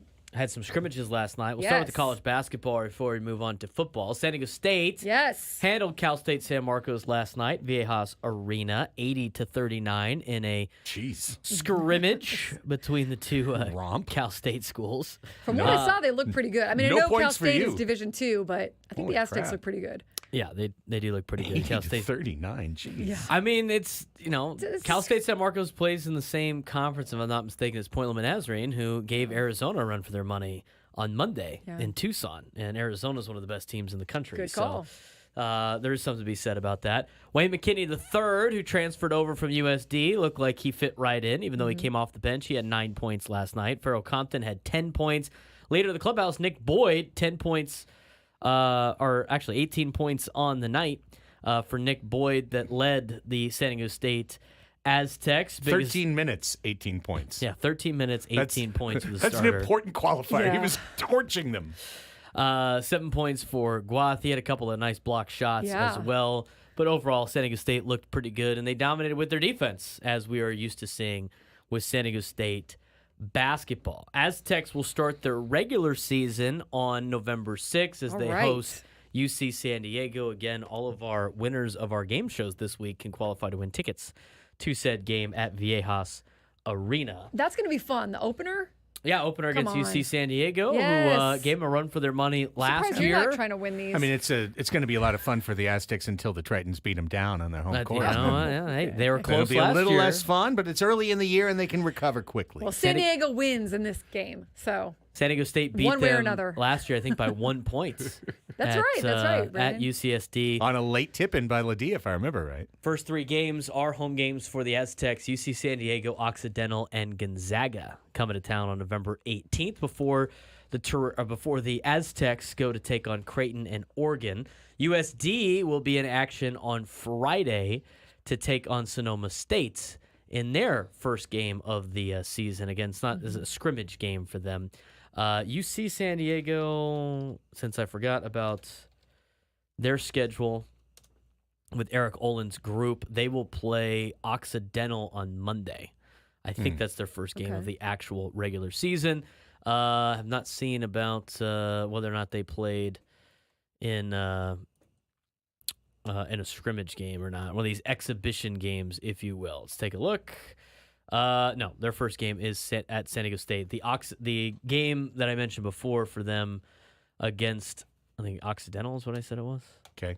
That on November 4th will be their they'll host Occidental on November 4th for actually, now it's women's basketball, so never mind. So their first game Come on, Braden. will be San Diego State. Just messing Well, I with thought the alumni would know. He has no idea Yeah, what the there you schedule go. is. Oh, this isn't my beat. Guy's yet. not locked into the Not locked the in. Tritons.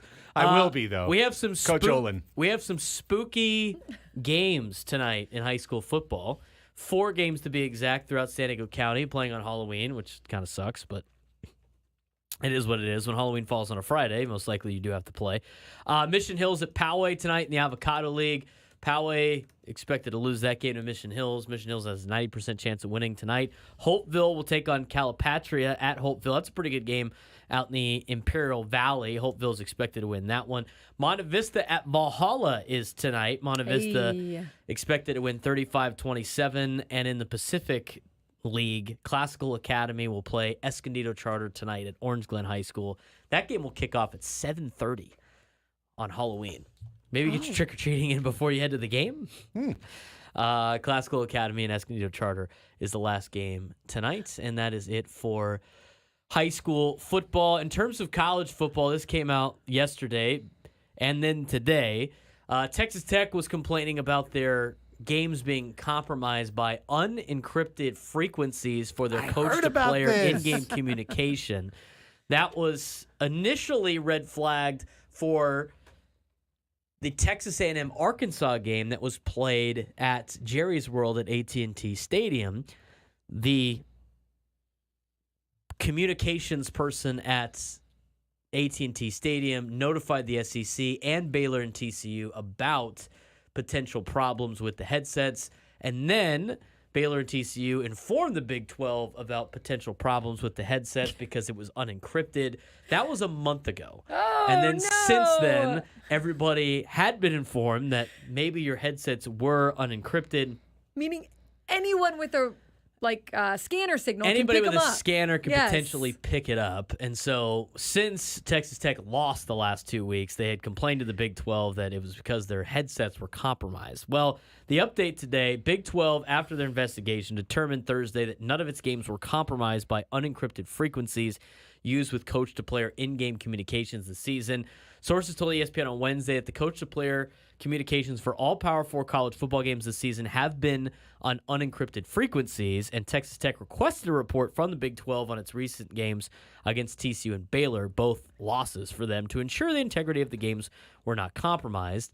Kirby Hocutt, the athletic director of Texas Tech, said he raised the issue during a call with the Big 12 on Tuesday after learning that anyone with a scanner and knowledge of how to locate the frequencies had access to those in-game communications. Wow.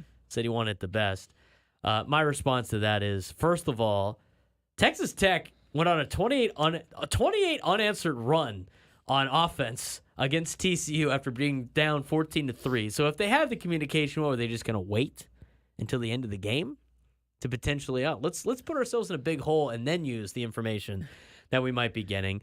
They also gave up major special teams blunders to Baylor out in Lubbock, which is another interesting thing.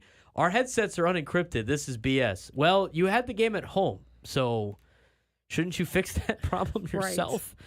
Right. And the last thing that I'll say is, even if you listen to what the head coach was saying to the quarterback, you would have 15 seconds to translate it into your terminology and then relay it to a defense to try to determine what they were doing.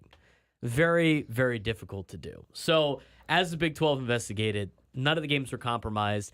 All schools in the SEC, Big 12, Big 10, and ACC have now worked with GSC, which is the company that supplies it. They are now having to all download a software update before Saturday's games to get all their comms encrypted like they have in the NFL. Apparently, that was an extra purchase that the NFL did that the college programs did not do, and now that is fixed. And that will do it for college. I'll be back with one NFL story. Okay. Encrypted communications. I also have one more trade. Well, no, it's not What? a trade. It's not a trade. It's not a trade. Just I was going going to to say, if there were two okay, trades. it is a trade, but we have acquired outfielder Daz Cameron from the Athletics in exchange for cash considerations. Just was the Orioles. So The Orioles. the Orioles Picking up acquired Mike Cameron's outfielder son. Daz Cameron Yeah, that's Mike Cameron's son. from the A's. For cash. For cash. Orioles. AJ Preller asleep That at was, the wheel. like Outfielders just a few moving minutes left ago. and right. Soler moving. Now Daz Cameron moving. Where are you, AJ? gone. Where Hank- are you? The Orioles are going to roll into Yankee Stadium with Daz Cameron saying, "We're not here to mess around anymore." That's exactly right. 10 toes when he stands on business, Daz Cameron. That's right. The U.S. women. Oh, I got a couple highlights here. U.S. women's national team played their final match this year on domestic soil last night, taking on Argentina at Lynn Family Stadium in Louisville, Kentucky. And here is a first for you. Naomi Girma, known as the best center back in the world, her first international goal. Drink it in. Por atrás, las llegadas. Sí, yo creo que si hay otra más le sacará tarjeta. La ve el, Should really el check to see if centro these are para in Jordan. Spanish. Sale la arquera. Uy, se equivocaron. El That's the cabezazo. header in there. Gol. You can wait for the goal part. Yeah, that's true. It's multilingual. She's very good. Girma, goal, header Estados goal Unidos. in the 37th minute. But guess what? That was 42 international matches for Naomi Girma and 1 career goal. But just 12 minutes later, switch that number up to 2 career goals. Sigue Sánchez. Malonson. El cabezazo. Golazo. El cabeza, so golazo. That's Girma with her second header goal. Off the cabeza. Right there. 2 international goals for Naomi Girma. Incredible. I didn't know she could score off her head. Let's get that going for the Wave. Let's get that rolling. U.S. won 3-0. They will conclude their year with a pair of international matches in England and in the Netherlands. Staying in women's soccer, and speaking of San Diego Wave FC, their season ends Sunday afternoon at home with a Fan Appreciation Day match against Racing Louisville. Nice. Staying locally, San Diego Gulls are in Calgary once again tonight, taking on the Wranglers at 5 p.m. That is on AHL TV. You would have to pay if you wanted to watch. Last night in the NBA, injury added to insult for the Toronto Raptors. They had already lost on Monday night to the Denver Nuggets 127-125. Yesterday, they got the x-rays back on franchise player Scotty Barnes, who got elbowed in the face by Nikola Jokic going up for a ball. Broken orbital bone. Not good. No. Ouch. Owie. That sounds painful. He will miss at least 3 weeks, and then he's going to have to wear that nasty plastic mask, Phantom of the Opera mask, for a couple weeks after that while his face gets better. Just an unpleasant winter coming up for Scotty Barnes. Got to just imagine it gets sweaty. Ugh. It's got to be so gross in those masks. And that's where Scotty Barnes will be. It's going to happen. Bad news for him. 11 games last night. The Cavs of Cleveland improved to 5-0, 134-110 thumping of the Lakers. Indiana handed Boston their first loss of the season. Whoa. Ronnie Jr. Scored a bucket. scored a bucket. Yeah, that's coming up in 120. I was just going to, Okay, your headline fine, news fine, right here. fine. Yeah. That should have been the first thing out of your mouth when you get into the NBA. Bronny James scored, and yet the Lakers lost by 20-plus That points. is true. They did By lose. 22 points. Should have scored more than one. Yeah, 24 points, as it turns out. Yeah, if they left him in longer, Yeah, no. who knows? What are they doing? Oklahoma City, trying to win. Oklahoma City stayed Apparently undefeated. 105-93 win over San Antonio. Portland edged the Clippers at Intuit Dome 106-105. Someone check on Steve Ballmer's health and well-being this morning. There's no way he makes it through the whole season if he reacts like he did in the first. Yeah, no chance at all. If His wife's going to be like, I'm not letting you do this anymore. I'm not going with you. check the prenup, honey. I get to do this all the way. So that's what happened last night. Tonight, the Clippers can try and redeem themselves when they host the Suns. Milwaukee's at Memphis. Houston is at Dallas. The Spurs and the Jazz will also play tonight. Some individual milestone moments on the ice of the NHL last night. Winnipeg got back to their winning ways, beating Detroit 6-2. And in there, I got to check on Club. In there, Ryan Connor notched his 500th career point. So good news for him. Elsewhere, the Kings romped in Vegas 6-3. Anze Kopitar notching his 800th career assist for L.A. Tonight, the Ducks are in Pittsburgh. That is one of 7 games on the ice tonight. Just double-checking, Club doesn't play tonight, and Club won yesterday. Club 5, Flames 1. It's the hockey bit. You got to. There's only one sound effect, so it's just that one sound effect. Well, we could also do the. Utah Hockey Club. That's their official theme song. And that's my report. Back to you for an NFL story. All right, got an NFL story, but before I get to that, I forgot to mention college basketball. The Sun Belt Conference announced their new conference tournament. This is what it looks like. Whoa. It's like a bowling tournament. Yeah. Yes. So the 12 and 13 and 14 and 11 seeds will play each other, and then they'd play the 9 and 10 seed, which then would play the winner of which then would play 8 or 7, 5 and 6, 4 and 3, 1 and 2 are already in the semifinals. Hot take here. Every conference tournament should look like this. I agree. Especially in one bid leagues. I agree. It's pretty simple. Because I like it. if you're a one bid league and you won the regular season as the 1 seed, and then you have to play this crapshoot tournament on a weekend, and you're not going to the NCAA tournament and sending your best team to the NCAA tournament, what are you doing? People laugh at this, but you know what? It makes the most sense. It's way more equitable than telling them they got to win 4 games in 4 days or whatever. Right. Like, I think the Mountain West should go to this, even though they're a multi-bid league. But if San Diego State wins the regular season outright, they shouldn't have to play 18,000 games in a weekend. They should be able to play 2 and call it a day. So that's what the Sun Belt decided to do. Good job, Sun Belt. West Coast Conference has been doing that for years. They used to get made fun of. I get it now. It looks dumb. I mean, it looks dumb, but we're talking about best ways to win here and get your best teams in the NCAA tournament. NFL story, since it involves our beloved Lions.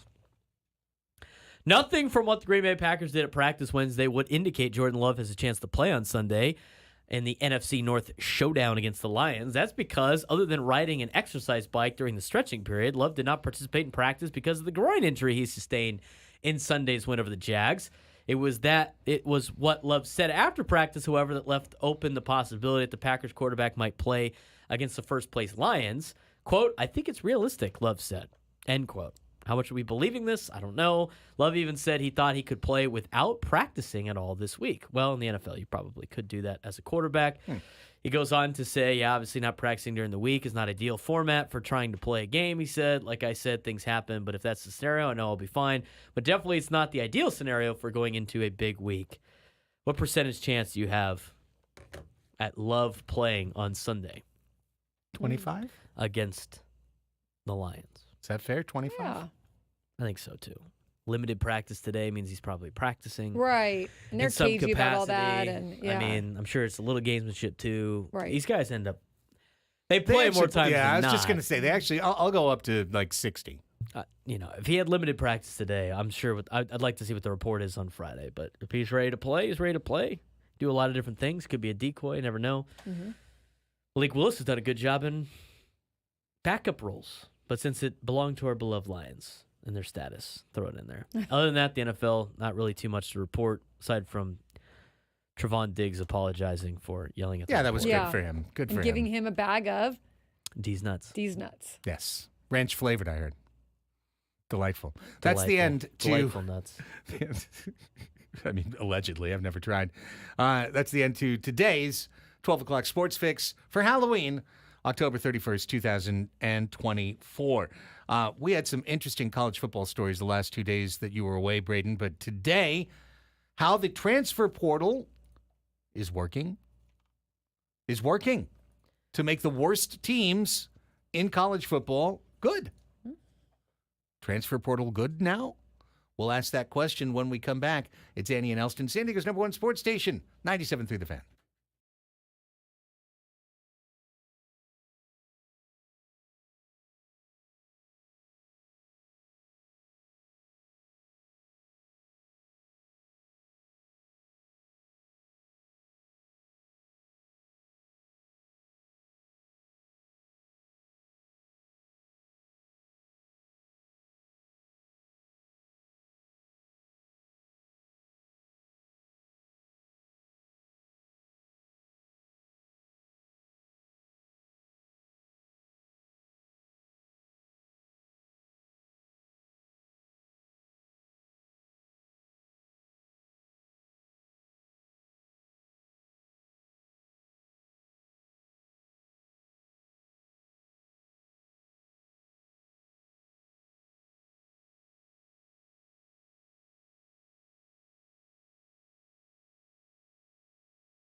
Welcome back, everybody. It's Annie and Elsten here with you. 12:27 is the time. We've assembled, or at least prepared to assemble, our all-star celebrity panel for the match game, which is coming up next segment. We've got On the Reg Greg, and we've got Matt Scraby. All right. Today, yes. So we've got the full-fledged panel. Adam isn't here today, but that's okay. We only got 4 panel spots. And we got Greg and Scrabes. I think we are in good shape for next segment. A recurring discussion on the Annie and Elsten program is how... It's at 12:20 almost every day. Pretty much. It's sometime around 12:20 we like to talk about how college What football... happened today in college athletics? College football is so crazy. I subscribe to a few different Substacks, and usually when you do, you get recommendation like, well, if you like this, you might like that. And I've got like 4 or 5 of those that I get and like I rarely open, but then sometimes they'll get me with their tagline, and then I'll open it up. One of those is Roger Sherman. Roger Sherman, Road Raj is his Substack, and today's headline was college football's biggest losers are thriving in 2024. Thank the transfer portal. And he had a list of the 8 worst programs in college football in the 21st century. The 8 programs with the worst winning percentage in the 21st century. That's a fun game to try to guess those. Right? Oh, my gosh. Well, you'd be the only one who could play. Well, in this room. In this room, yes. I'd lose to my friends, but yes, absolutely. Who do you think is worse? Do you have an idea? The worst program in college? Are we talking about just FBS schools? FBS schools, indeed. I'm thinking I gotta think, like Kansas. Is number 1 on the list. Like Kansas has been off. Good They've guess. been a lot better the last couple of years, right? Probably because of the transfer portal, but they've been the joke of the Big 12 in football for the last 10, 15, 20 years. Kansas is 95 and 192 in the 2000s. Vanderbilt? A 331 percentage. Vanderbilt is number 2, 96 and 191, a 334 Ball no winning over here. percentage. You are 1, 2, nailed it. Nailed The the service academies? are not on the list. Good guess. They've actually done pretty well the last couple of years. Yeah. They also don't take transfers. So Number 3 has a starting quarterback in the NFL. Cal? Duke. Oh, Duke. Danny Dimes, right? Danny Dimes. One What of- about Indiana? Indiana's number 4. Yeah. Indiana's they're number really good 4. this year. Yeah, so Duke, 356 winning percentage. Indiana, 362 winning percentage. Illinois, Colorado, Syracuse, and SMU round out the 8 least. SMU? Yeah, Really? SMU, 124 and 169, 423 winning percentage. But they have all this money. So, in 2024, Kansas, well, let's leave out Kansas. Vanderbilt is 5-3 and beat Alabama. And they almost beat Texas. They really did. They came close. Duke is 6-2. They lost to 7-1 SMU by 1 point. Indiana's 8-0. Their head coach. I win everywhere I go. Look me up. That's what he said 2 weeks ago. Indiana is 8-0. 8-0. Illinois 6-2. Colorado 6-2. They're doing better under Coach Prime, year 2. Syracuse 6-2 and SMU 7-1, and their only loss is to BYU, and BYU is undefeated. So you're talking about the 8 worst programs for 25 years. I can't believe SMU's on that list. That's hilarious. 7 of the 8 have a winning record in 2024. Poor K. Porque el portal de transferencia. I don't think that's the I exact don't think direct. you had to take it that direction. but- Well, you said porque. True. Fair enough. yes, the transfer portal. The transfer portal has been gigantic. Now, you talked about Indiana. Indiana's led by Kurt Cignetti. Kurt Cignetti was the head coach of James Madison University. He came to Indiana, and then in one portal, he got in 31 transfers. 14 of them came from James Madison University. He just packed up his team and said, come on over, y'all. Why don't you head on up to Bloomington, and we'll see how things do. And now it's legal that they can all do that. Right, with no transfer penalty. So Indiana's leading receiver, is from JMU. The team's sack leader is from JMU. The team's interception leader, JMU. How about the running back? 8 touchdowns, JMU.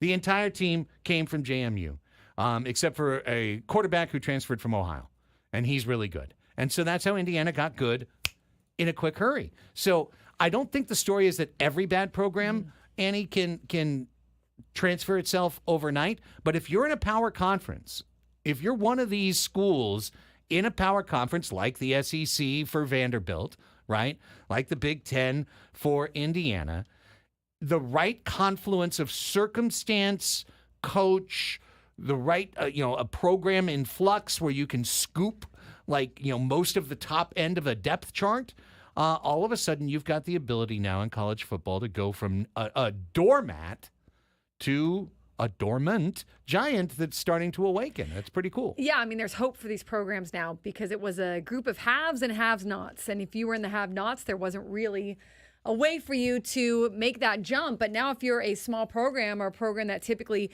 doesn't have success, you're able to gain these athletes that entered the transfer portal. And in this article points out, typically athletes that get in the transfer portal transfer down.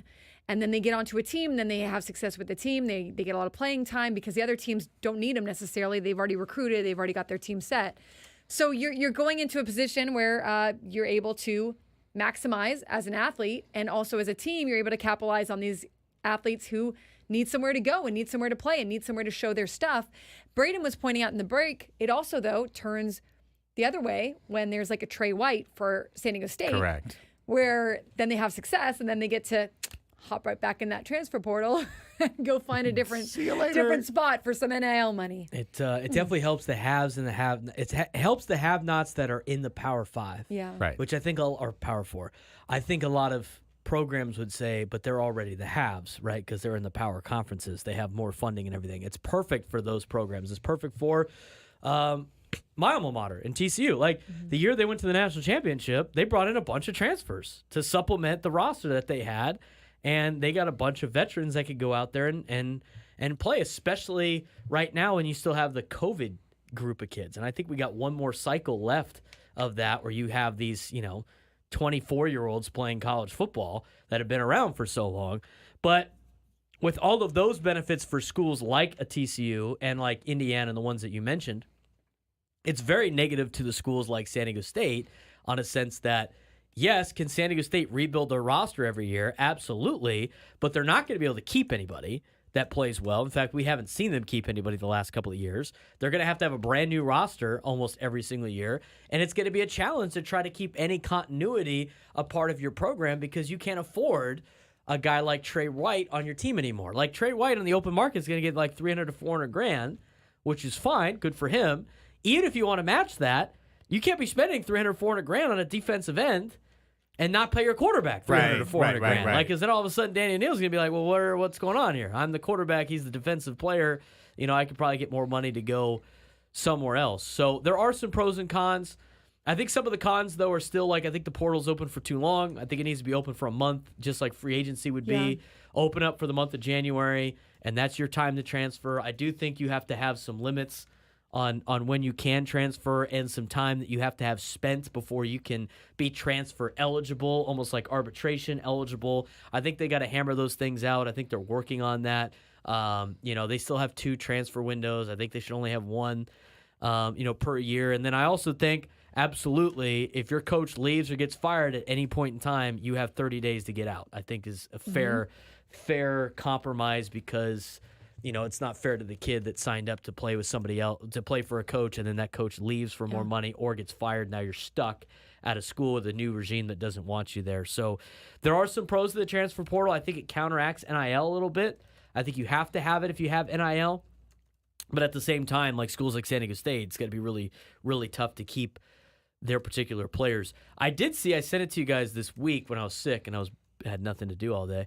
I think it's interesting what Pitt's doing. Like, Pitt's undefeated right now. And Pat Narduzzi, went, and I'm not a big Pat Narduzzi fan. I think he's kind of arrogant. But I will give him credit on this.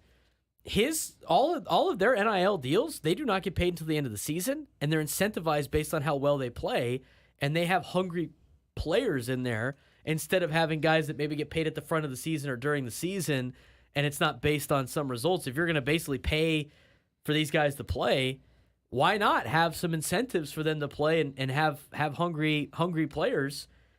And they're 7-0 right now. So obviously, so far, it's working out for them. I could see that being a new twist to NIL in the future.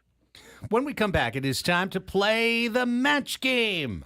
We've assembled our all-star celebrity panel. They're about to head into studio, and we need you to join in on the fun. We need 2 contestants on the line to go head-to-head today to play the match game. 833-288-0973 is our number, 833-288-0973. We need to get both of you online, so give us a call right now, 833-288-0973. And when we come back, we play. Up for grabs, your opportunity to qualify, and somebody's going to be guaranteed to qualify for a pair of tickets to see San Diego State's men's basketball season opener next week, taking on UC San Diego. You can only get the tickets by winning.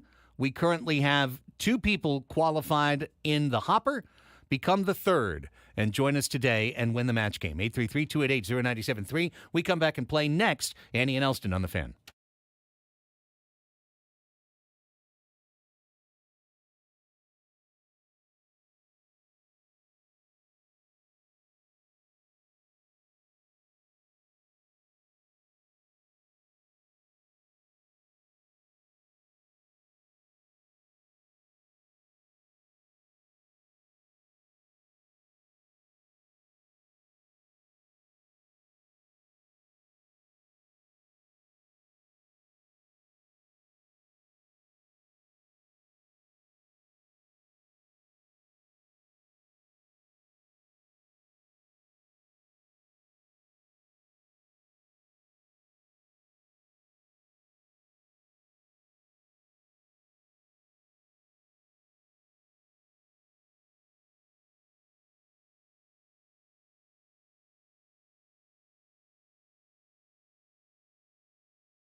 This hour on 97.3 The Fan brought to you by Buffalo Wild Wings. Buffalo Wild Wings is football. Hey, San Diego sports fans, head to your local Buffalo Wild Wings. Try their new maple chipotle sauce for rich maple sweetness and a mild smoky chipotle heat. Or for a bit of a kick, check out the new Cajun sauce for a rich blend of spicy and tangy pepper sauce. Stop by your San Diego B-Dubs or order now for takeout or delivery with Buffalo Wild Wings. Go. It's 12:44. We've got folks online. We've got the all-star celebrity panel assembled. It's time to get ready to match the stars. Annie Heilbrunn. Hello. Is your mic on? Yeah, hello. Matt Scraby. Hello! On the red Greg. Happy Halloween! Braden Sopranis. What's up? And I'm your host, Napoleon Dynamite. Welcome to Match Game 97.3, the game where you match the stars for big-time money and prizes. Today's big-time prize is an opportunity. It's actually an opportunity to be qualified for the end-of-the-week drawing to get a pair of tickets to see San Diego State's home opener taking on UC San Diego men's basketball coming up next week on October 6th. Greg, are you the in-game host for that? That's a good question. No, you're not? Okay. Maybe the next one? Give me the night off. All right. When Temple comes to town, maybe? Yeah, then I'll be there. Yeah. Available. He's still available, gang. Consider it. We've got two folks on the line ready to do battle today. Contestant number one comes our way from Spring Valley. It's Joseph. Hi, Joseph. Welcome to the match game. Hey, how's it going? Good, man. Tell us a little bit about yourself. San Diego, I do construction. I'm a union plumber. Perfect, man. Awesome. Great to have you here. Appreciate you. You Thanks, are going head-to-head with contestant number two, Hayden, in San Diego. Hello, Hayden. Welcome to the match game. What's up, folks? Happy to be here and play this silly little game. Well, tell us a little bit about yourself, Hayden. I'm a San Diego native. I grew up in the same neck of the woods as the legend Braden Sopranis. Oh. And shameless plug, check out the Podfathers podcast. All right. Okay. Oh. All right, Hayden. Very good. A man with an agenda. Appreciate you. All right, guys, you're going head-to-head in the match game. It's very straightforward. Here's how it works. We're going to play it in 2 rounds. 1 question per contestant per round. I'm going to read your question, at which point you will be silently on hold while our all-star celebrity panel writes down their best answers. Then we'll come back to you, read you the same question, get your answer, and compare it to the panel. Every time you get one right, that's a match. At the end of 2 rounds and potentially a tiebreaker, whoever has the most matches will be today's champ and will be in the hopper for those Aztec tickets. Joseph, you called in first. You are contestant number 1. So in round 1, you get the opportunity.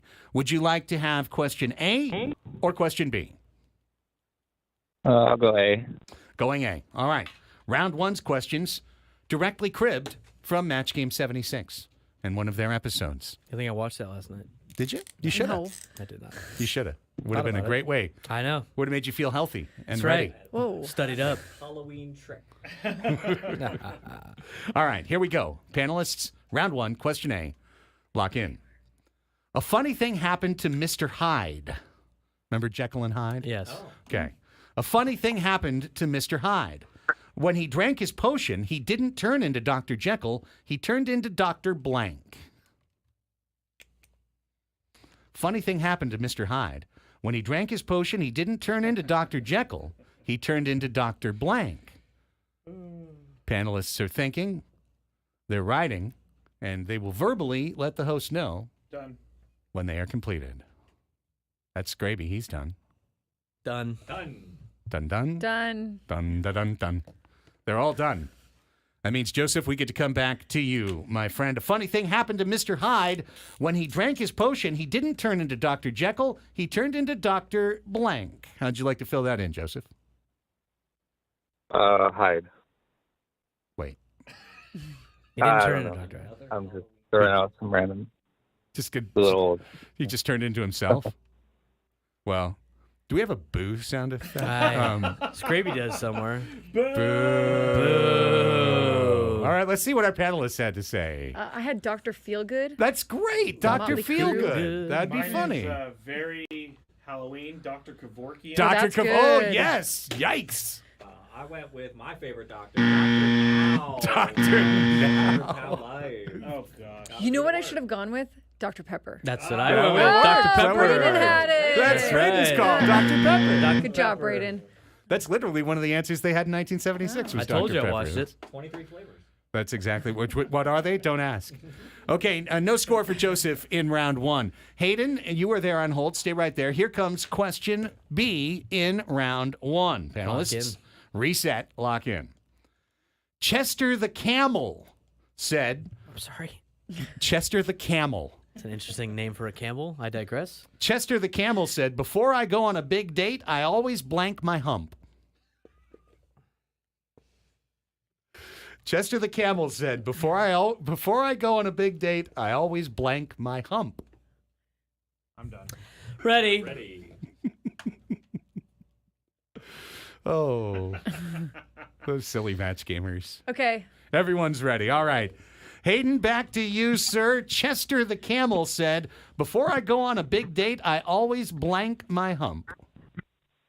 I think I got to go with a literal answer here, since obviously camels store water in their humps. I'm going to say fill up. Fill up my hump. That is a good answer. A smart answer. Very smart I didn't answer. have one. A smart answer. I have groom. Groom, yeah, like, groom the you know. hump, yeah. I said comb the hump. Comb the hump, very good, very good. Greg? I would probably shave the Yes, shaving, combing, polishing. I put polish the hump. Polish the hump. There you Yeah. go. All of these good answers. Hayden being a little too scientific, thinking about filling up the hump. Okay, so as is the most common occurrence, at the end of round one, we have a 0-0 score. But that means round two is where the scores, well, they don't double, but they usually accrue because someone usually gets a match in the second round. Hayden, because you're contestant B, you get to go first in round two. So I'll ask you the question. Would you like question A or question B? I'm feeling good about question A. Question A it is, Hayden. I'll put you back on hold. I like the confidence, yeah.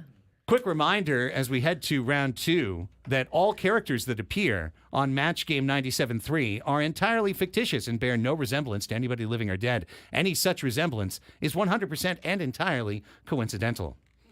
I was feeling bad for Chester the Camel there for a second. I I feel know. like we were okay with those two. I think these two are a little bit more murky territory. Very defamatory. So for here we Chester. go. Here comes round two, question A. Panelists lock in. Locked. Anxious Aaron. How anxious is he? He just stood there as the Yankees melted down, doing nothing. Turns out he was distracted listening to blank. Anxious Aaron just stood there as the Yankees melted down. Turns out he was distracted listening to blank. I think there's one in company answer that makes a lot of sense. Plenty of different ways you can go. Panelists are writing their answers right now. One is erasing his answer. I ran out of space. It's fair. Ran out of music bed. No, the bed lasts forever. It never ends. It is a song that never ends. What are you doing? Oh my gosh. You guys, anyone ready out there? Yeah. Okay. Greg is ready. I'm ready. I'm having technical. No problem. All right. Sounds Hayden, back to you, buddy. Anxious Aaron just stood there as the Yankees melted down. Turns out he was distracted listening to... I'm going to have to go with the inferior broadcast crew to Don and Mud being Joe Buck and John Smoltz. Just listening to Joe and John. He was just tuned in. He was like rhapsodically hearing John Smoltz's, oh, I think you should throw a curveball here. And he just got locked in. I could believe it. Okay. Annie, what do you got? I Love L.A., that song that... It's just Gross. just grooving to it. I'm not saying I like it, but I don't really understand. I wanted okay. to say Monster, that was a bad one, so I say Sinatra. Sinatra, yeah. Start Yeah, there you spreading the news. News. I blew a 5-0 lead. I dropped the fly ball. Greg? I assumed he was listening to 103.7 KSO. Yeah! Great Shameless call. plug. City. Thank you. Not bad, not bad. Plugs in. Braden? I should have put Hayden's podcast, but I forgot. So John Oh. Sterling. John Sterling, Bunch of a drunks. That's bunch a of good one. drunks out there. Bunch of Yeah, I thought one of you would go for the Brett Boone podcast. You know, he was just listening to his listening to his brother's podcast on the Odyssey app and just got a No. little Good one. distracted. Yeah. Good one. That's what I was thinking about. Well, Hayden, you're in what I'd call a vulnerable position. Joseph needs just one to get this through. Joseph, stand by. Here comes round 2, question B. Bowtie Ken couldn't do his show yesterday because he had a blank caught in his mouth. Bowtie Ken couldn't do his show yesterday because he had a blank caught in his mouth. Done.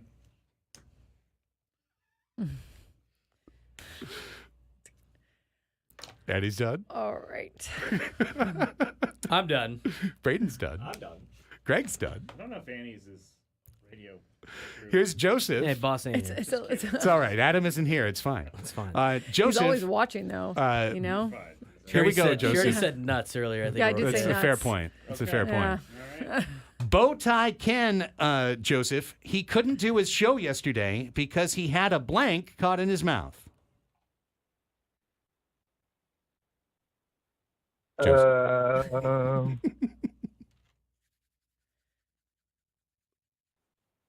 Wait, are we on Hayden or Joseph? This Come on, is Joseph. Oh, okay.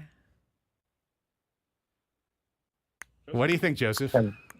Bowtie Ken referring to It's They're fictitious. it's a fictitious The guy character, doesn't buddy. exist. It's a fictitious character. I mean, if it does bear a resemblance to a certain Fox reporter, that's fine. Ken Rosenthal. I'll just say microphone. Microphone. He had a Random. microphone caught in his mouth. Good answer. I think that's a very good answer. Let's see if you get a win. Annie? I had Dodger Dog. Yeah, Dodger Dog. There you go. I There had you go. Foot. Foot in his mouth. That's excellent. That's outstanding. Although I'm sad we didn't get a reference to Annie purchasing fake skin off of Amazon on the Halloween edition of this show. I did know. Say bug. Bug I caught should in have his brought you mouth. some fake skin today. I put Dodger Halloween. dog with We'll give it to dog. you for dog Christmas. in quotations. That's right. Some of us know ball over here. Some of us know ball. All right, that means we have to go to a tiebreaker. Here we go. Panelists, a race. Joseph, you will go first. Panelists, I need your best answer to this. George blank. George blank. George blank. No, I like this answer better. Done. Done. Joseph, what's your best answer to George blank? Foreman. George Foreman. Who is it on the phone? Joseph. Joseph Foreman. All right. Who doesn't Yeah, know which how to? one? Which one? You have to be specific. There's like 100 of What are them. you talking about? The one with the grills? Like Shut up. He said Foreman. What are you talking about? All of his sons are George. Okay.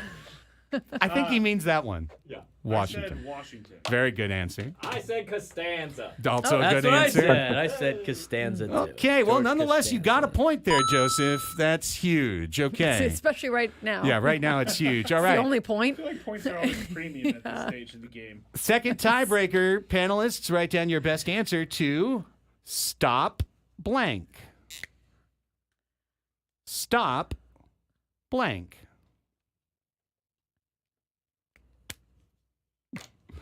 And the answer cannot be this show. This game. I mean, this show will and this game will stop after this answer, one way or another.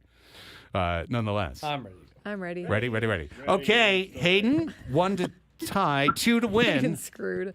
Sorry, Stop Hayden. blank. Your best answer, please. A lot of ways I could go with this, but I'm going to go with stop talking. Stop That's talking. a great answer. And the right answer, I had stop these nuts. Stop these. Got him. Got him. Stop I these said nuts. stop acting like the Dodgers didn't spend $1 billion. Oh, absolutely. Yeah. Don't get over yourself. I Yeah. said stop, collaborate, and listen. Ice is back with the That's brand new excellent. edition. All right, put- Braden. I put stop sign. Stop Kept it sign. simple. And that means Joseph is our winner today. Hey. Congratulations, Joseph. Hey, listen. A 1-0 win in overtime is still a 1-0 win. It's still a victory. Hayden, thank you for being there. You were a great contestant. Try us again. Joseph, stay on hold. We will get your information during the break. Thank you, Matt Scraby. Thank you. Thank you, On the Reg Greg. It's a pleasure.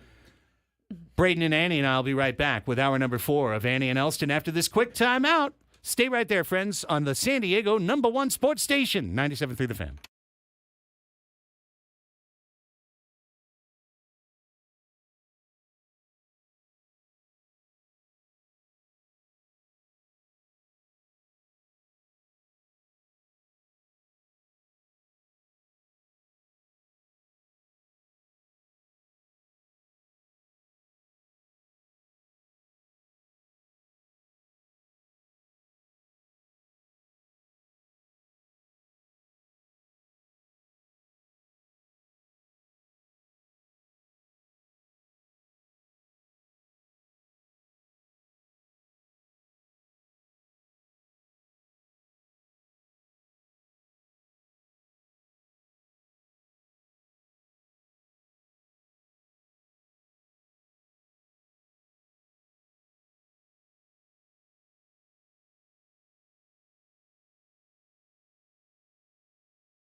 Back with you for the final hour of our get-together, fresh off another fun edition of the Match Game. Welcome back, everybody. It's Annie and Elsten on San Diego's #1 sports station, 97.3 The Fan.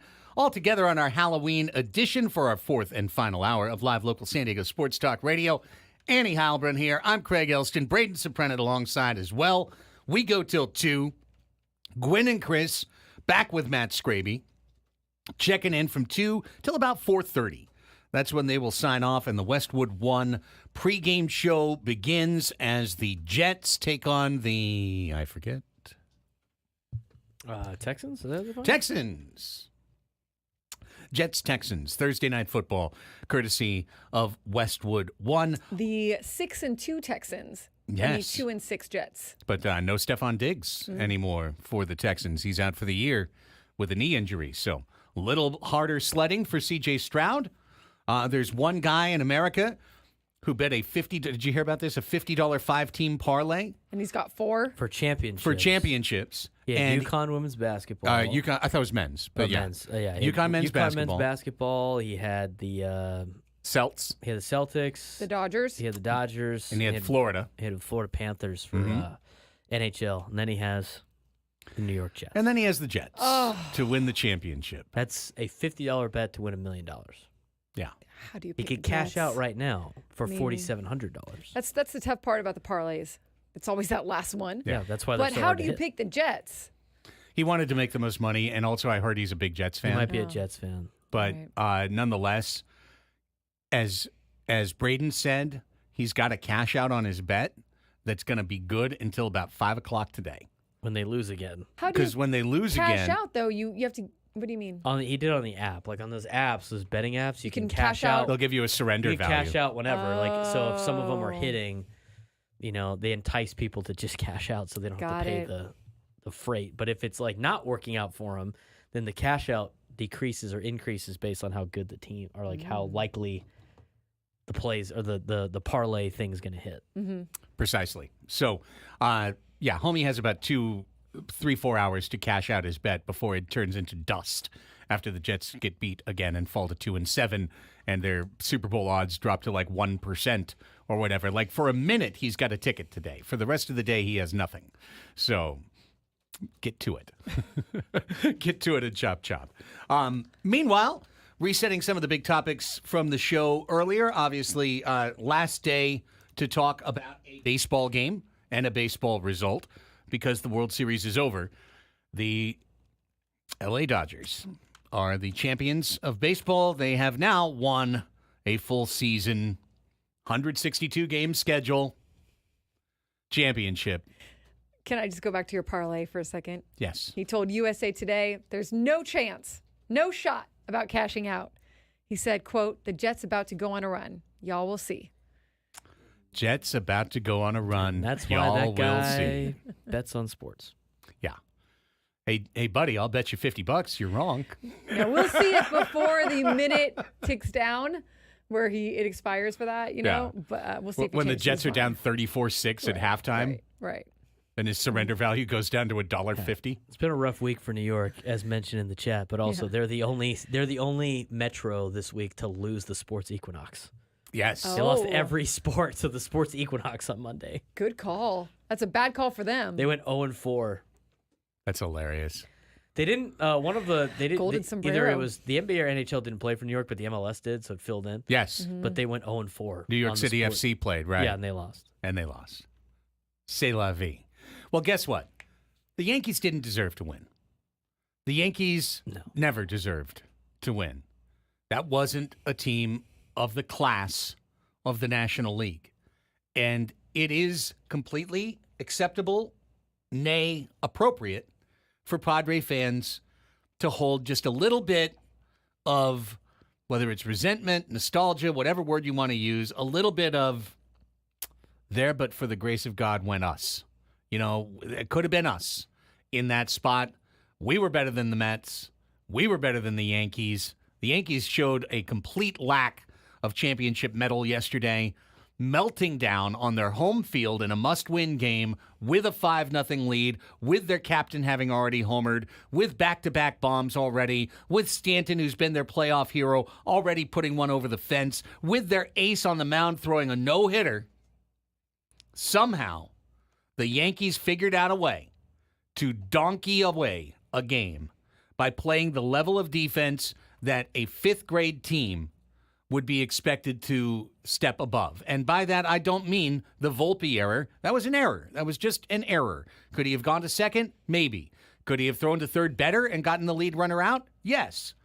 But Aaron Judge dropped a can of corn, standing still in shallow center field, and Garrett Cole failed to cover first base in the play of his life to get out Mookie Betts and get out of that inning shutout. With everything else that happens, the Yankees get out of that inning 5-0. If Garrett Cole just does the thing he's done 6,000 times in his life and run over to cover first base on a ground ball to the right side.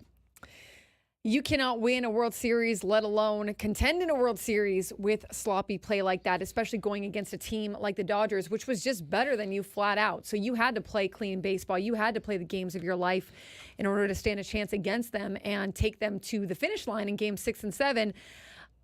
I was as you guys know, we were on the Yankees side to win this thing, but it was like they were playing a celebrity all-star game, not the World Series. It was like it didn't matter, and not win or go home. So, it was not a good look. Honestly, that fifth inning unfolded. I almost changed the channel at the end of the fourth because I was like, they're up by 5 runs. I'll check back in at the 7th, see what's going on. Right. But I didn't, and I was like, this can't be happening. It just spiraled so far down. And Garrett Cole, look, whether he should have done it, whether Rizzo should have charged, whether there should have been better idea of what's happening there or more communication, something there just did not smell right.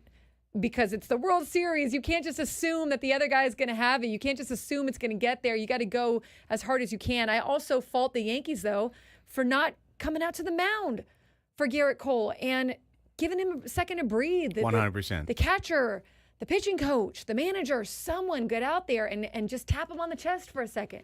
Just like Dave Roberts did with trying to preserve their mound visits. I guess, yeah, you're preserving them. Can't save them. You can't take them to tomorrow, guys. That's right, mound visits. I couldn't agree more. I think that... And Garrett Cole did come back out and pitch. Was it 2 more innings? Yeah, he pitched 2 more innings. I give him credit for that, no doubt about it. But that 5th inning, once it unraveled, you could feel just the air completely suck out of the Yeah, he threw way over 30 pitches in the inning. It's like one of the classic things. But I couldn't agree with you more. Aaron Boone, anxious Aaron, just top-stepping it there, corn-cobbing, just shrinking in the moment. Throw your pitching coach out there, bruh. Like after the second error, right at the moment of the second error, when they've got 9-1-2 scheduled to come up, right? Just go ahead, get out there, give him a breathe. Even better, right after he struck out Ohtani, right? He just punched out Ohtani. Yeah. He's tired. I mean, literally, they said after the game he was really, really tired. He was pitching, gassed. Yeah, he was pitching so hard in that spot. He almost pitched over a bases-loaded, no-out situation of which only one of the players should have been on base. Yeah, he almost got out of it, and he almost got out of it either scoreless or with 1 run. But it just unraveled. And then once that you could feel it. Once Mookie hit first there, and it was over. It was over, yeah. And you knew that they were going to capitalize, and that's what they should have done. Just like, if the Padres were in that position, they would have looked to do that as well. And that's all they really needed. I mean, honestly, if that inning had only been kept to maybe 2 runs, the Yankees still could have won that game. But you can't let them put up 5. You can't let them tie you in that situation. Yeah, realistically, the way that the Yankees were going to win that game last night, get ahead even, was 5-1. They were going to win that game 5-1, or even a higher score. The Yankees left the bases loaded multiple times. The Dodgers were walking everybody, and New York really wasn't taking advantage. And by the way, when we previewed this series a week ago, we pretty much nailed it in terms of 2 teams drawing walks against one another, long at bats. Mm-hmm. Prolonged, foul off, 8-pitch, 9-pitch at bats. The Dodgers will not chase. They won't. And the Yankees won't chase. Correct. They're the 2 least chasing teams in baseball. And you know what? Games filled with walks, strikeouts, and the occasional homer are boring. Those are, by definition, the duller games. It's why the modern revolution of baseball coincided, in my opinion, with lower ratings, lower interest, because the game is less fun when the baseball is not being put into play. And, of course, that's where the Padres broke tradition in some ways, had that ball in play style offense that people found so entertaining, found so appealing, like just visually appealing, playing that style of ball. Contact. Yeah, when you put the Dodgers against the Yankees, it's a guarantee you're going to have low batting averages, and neither team hit better than 220 for the entire World Series. You're going to have walk fests. You know, you're going to have these like bases loaded, one out, pop out, strikeout, these types of games. And that's exactly what we got between these two teams. A pretty dull World Series, save obviously the dramatics of the first game. I was going to say that there were moments of this World Series and classics. There was thrillers, right? But they were kind of wedged in between just your ho-hum, as The Athletic called it, quote, boring good Dodgers, where you knew that they were routing the Yankees and they were going to win, and the Yankees weren't really putting up much of a fight, or they wouldn't get out of their own way, especially when it was 3-0, and you really couldn't see the Yankees coming back to win this at all, right? And thought the Dodgers might sweep it. It was a weird, you know what it was though? It was also the absolute buildup.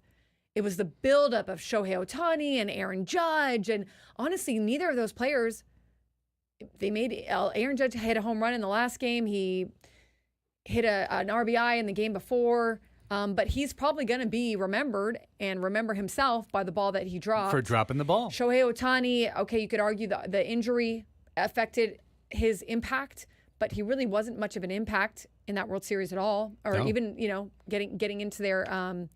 So it wasn't the thrilling superstar matchup that everybody kind of thought it was going to be, or at least they were trying to make it out to be going into it. Well, plus baseball's a weird game where it's the only sport that your best players are not coming up at the last inning. Yeah. And your best players are not making the plays when the game's on the line like every other sport. Yeah, you don't have your quarterback necessarily driving down the field. Right. It's not the stars. You can't pass the ball to Ohtani. Right. I mean, you had Alex Verdugo and then, and Wells and whoever else they threw out there in the ninth inning. I mean, that you had 7, 8, 9 with the season on the line and not 1, 2, 3 in the order. And that's baseball. When is that rule going to change for entertainment purposes? They should, for the ninth inning, you get to choose your three hitters. I've heard that as a wild Throw that speculation before. Yeah. I could see it. Yeah. I mean, I don't know if I could see it happening, but I could see it being thrown around. You gotta let your... Or you've got either 1 or 2 times where you can just pull a player out of order. And so... Oh, you got to use them at the appropriate at the exact right, like do you, it's the bases loaded, 1 out, but Austin Nola's up, and you could sub him out right now for Tatis. Yeah. And if he's on base, you could throw a runner out there for him. And then would your lineup stay the same? Yeah, then Tatis would just come back up. I don't know what you do with a ghost runner or whatever. Right, I mean, right, we're spitballing this together. But I could see that. I could see if they're looking at entertainment factor, that sort of thing being at least on the discussion table. Yeah. Of course, who would that benefit? Would benefit the Dodgers. Yeah, you just have Ohtani come up more times than not. And who else would it benefit? The Yankees. I don't know. Aaron Judge wasn't very good. No, but Soto. They just pop Soto up multiple times. Like you could have him hit twice in a row. Yeah, it would add value to the highest level contracts in baseball. It is also, it would. It would, but it is. Nah, I'm gonna hit for the next guy. It is also though, like what Braden was saying. Like it is also that's what makes baseball baseball. You know what I mean? Yeah. Is that you don't get to decide. I agree. Where your that is what makes baseball baseball. That's right. You have to kind of look at how many times Jackson Merrill was up in an impactful moment, and it just randomly happened that it was Jackson Merrill at the plate, and he's able to hit that home run or that walk off or whatever, or any of them, Profar, Machado, Tatis, whatever. But that's kind of what makes it kind of spicy, interesting, fun. When we come back, how Dave Roberts characterized the Dodgers' journey to a championship, and guess who he's given credit to? The Padres. How does he characterize the San Diego Padres? Is it the same way he did when we were the villains after Game 2? Kinda. You'll hear it next. San Diego's #1 sports station, 97.3 The Fan.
Halloween fun is happening around the sports world.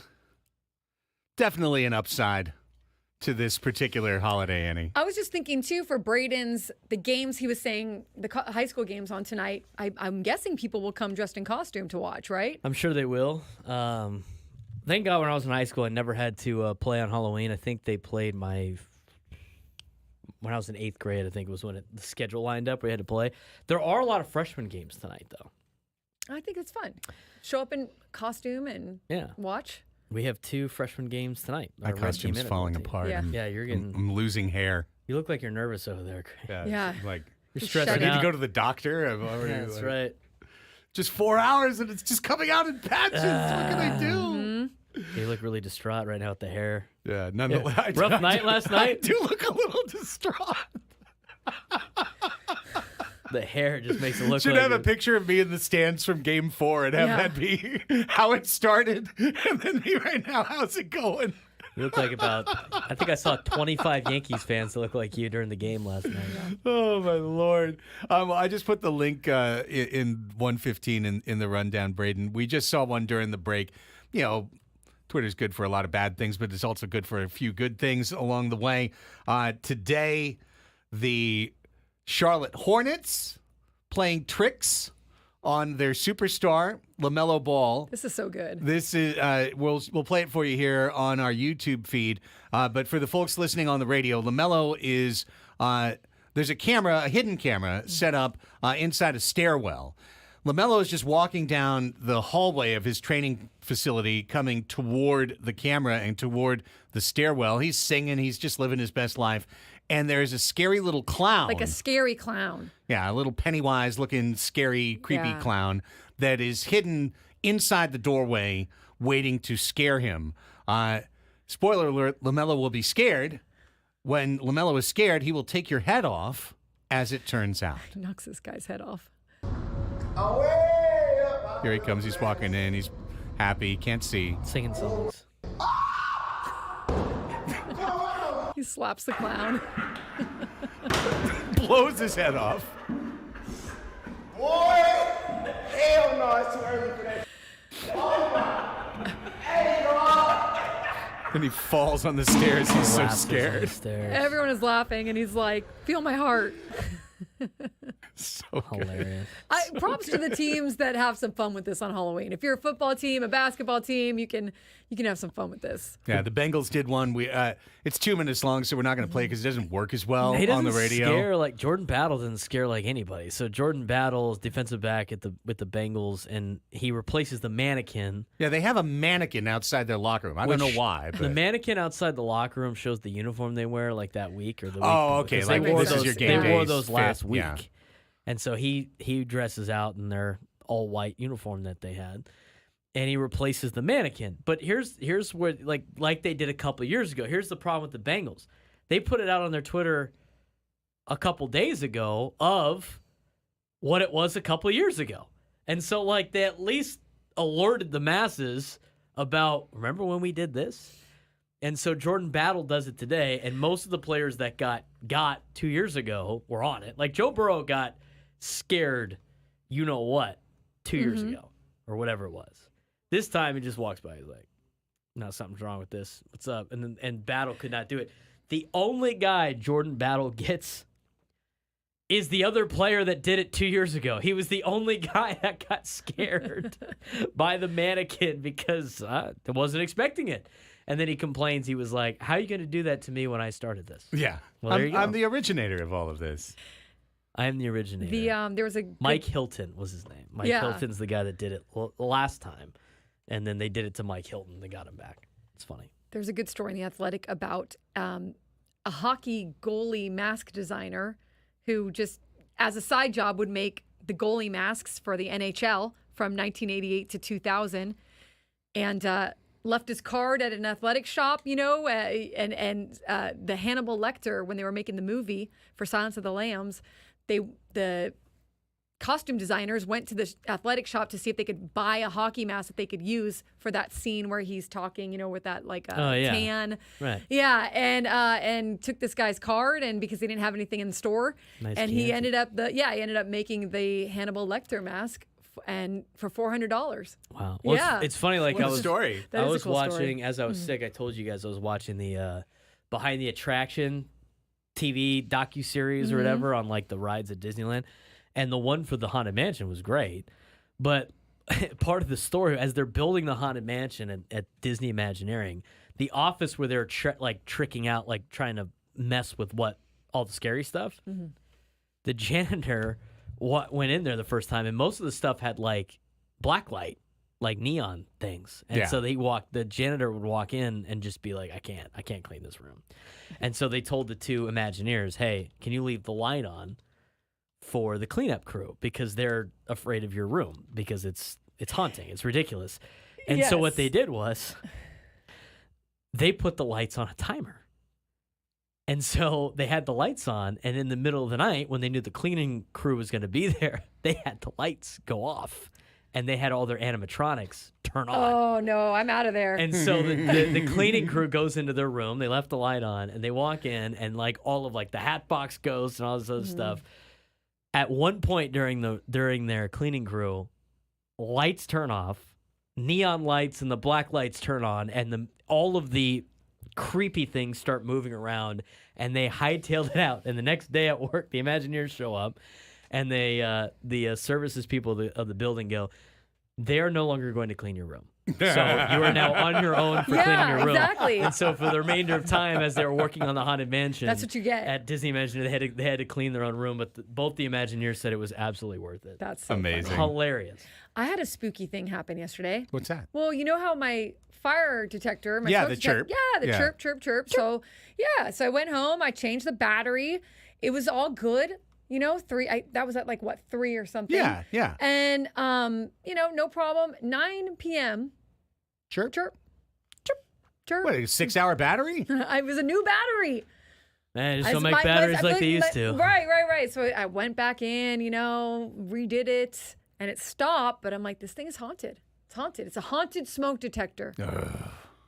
Nothing worse than a haunted smoke detector. I agree. When my dad had an office down in Old Town, he said there was some weird stuff that would happen in his building all the time. While he was working down there, like plans would fall off the shelves and random things would happen all the time. Because they ripped up a cemetery to build the office that was down there. Oh, he said it was the creepiest stuff when he was working down there. No. He has some great stories about it. You could, whether or not you want to believe it or not. I definitely think I don't like messing with Old Town. There's definitely some creepy stuff going on down there. All right, here's something before we turn things over to Ask Us Anything. And this is kind of the final chapter in the sordid, symbiotic relationship between the Los Angeles Dodgers and their pet reporter, Bowtie Ken. Did Ken something happen? Rosenthal. Dodger dog Ken. Well, he wrote, of course, his victorious something new. column. Okay, his yeah. victorious column. Oh, okay. Well, So- he bet on the right side because Yeah. that's the team that ended up winning the whole So thing. let's all remember together that after Game 2 of the National League Division Series, when the Padres were tied 1-1, but had just not only beaten LA, but beaten them down at Dodger Stadium to the point where Dodger fans were throwing mostly full beers at Fernando Tatis, at our bullpen, at Profar, embarrassing themselves, embarrassing their fan base, embarrassing the organization, that in the off day in between, Dave Roberts asked a House employee, David Vassay, their pre- and post-game guy, Yes. to plant a question in his daily presser about Manny Machado for a completely innocuous, normal, everyday action where a ball was cleared out of play and he tossed it into the dugout nearest to him and played it up as if it was an attempt to intimidate or injure the LA Dodgers. Ken Rosenthal stood there writing it all down, light bulbs popping over his head, his bow tie spinning in joy and excitement as he then went back to his hotel room and penned a straight-up 1,500-word hit piece on the San Diego Padres, claiming that it was their behavior that was the issue, calling Machado's toss of a spoiled baseball into a dugout a sinister sling, calling Fernando Tatis Jr. a dancing peacock, calling Jurickson Profar the kid who pulls the fire alarm and then says, "Who, me?" And it was turned all the attention away from the choking Dodgers and their petulant fan base throwing things, vandalizing and endangering our players, and turned it into, well, what's the problem with you?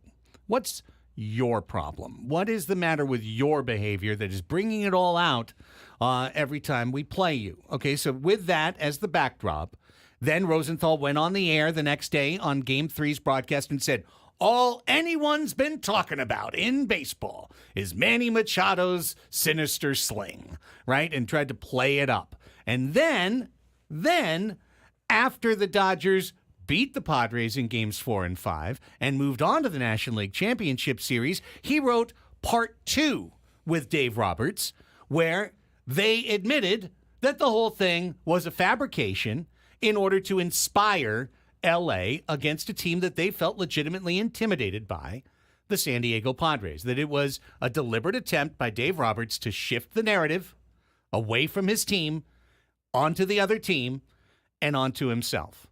Okay, so that's the backdrop, right? They've been working hand in hand for 3 weeks, these two guys, Roberts and Rosenthal. It's a shame too that Ken Rosenthal, after the video came out, because he didn't do a change of course, and obviously the way that he characterized some of these players was very unfortunate to use those kinds of words. I don't really understand how Fox and The Athletic made that work for this time around. I hope they take a look at this for next season. I know you're going to get to another point here, but there should be something where he, while he's doing the sidelining, doesn't write columns, at least during that time, for The Athletic while he's covering the same teams, et cetera, this and that. But even Dave Roberts, I mean, I always go back to this. Dave Roberts, before the NLDS was over, because Ken Rosenthal couldn't talk to any Padres players. They shut him out. So he was doing a lot of interviews with the Dodgers. And on the pregame show, he asked Dave Roberts, hey, how big of a deal is this, what Manny did? And this is before the NLDS is over. This is what, game 3 or 4, you know? I think it was 3. And Dave Roberts says, not a big deal. Not a big deal. I'm trying to, get any edge I can, whatever. Like, so Dave Roberts already admits too, before the NLDS is over, what happened was not a big deal. This is just, where we are. But it was unfortunate that Ken never took that recourse as well. Okay. But the Dodgers wound up winning the World Series. So the next natural step in a symbiotic relationship like this is to then point at the stuff you did as being the reason why the Dodgers won. Well, maybe the reason why the Dodgers won was because they came together as a team after the sinister sling. Well, guess what? That's the way they went. Here's from Ken Rosenthal's latest column, which is titled, What Made This Team Different? Okay. Says Dave Roberts saw his club as different, the grittiest of the 9 he had managed with the Dodgers. Roberts declared as much 2 days earlier, sitting in his office at Yankee Stadium in a meeting with Fox broadcasters. The Dodgers led the World Series 3-0, and Fox's Joe Davis asked Roberts how the 2024 Dodgers should be remembered. Quote, we learned how to street fight, Roberts said.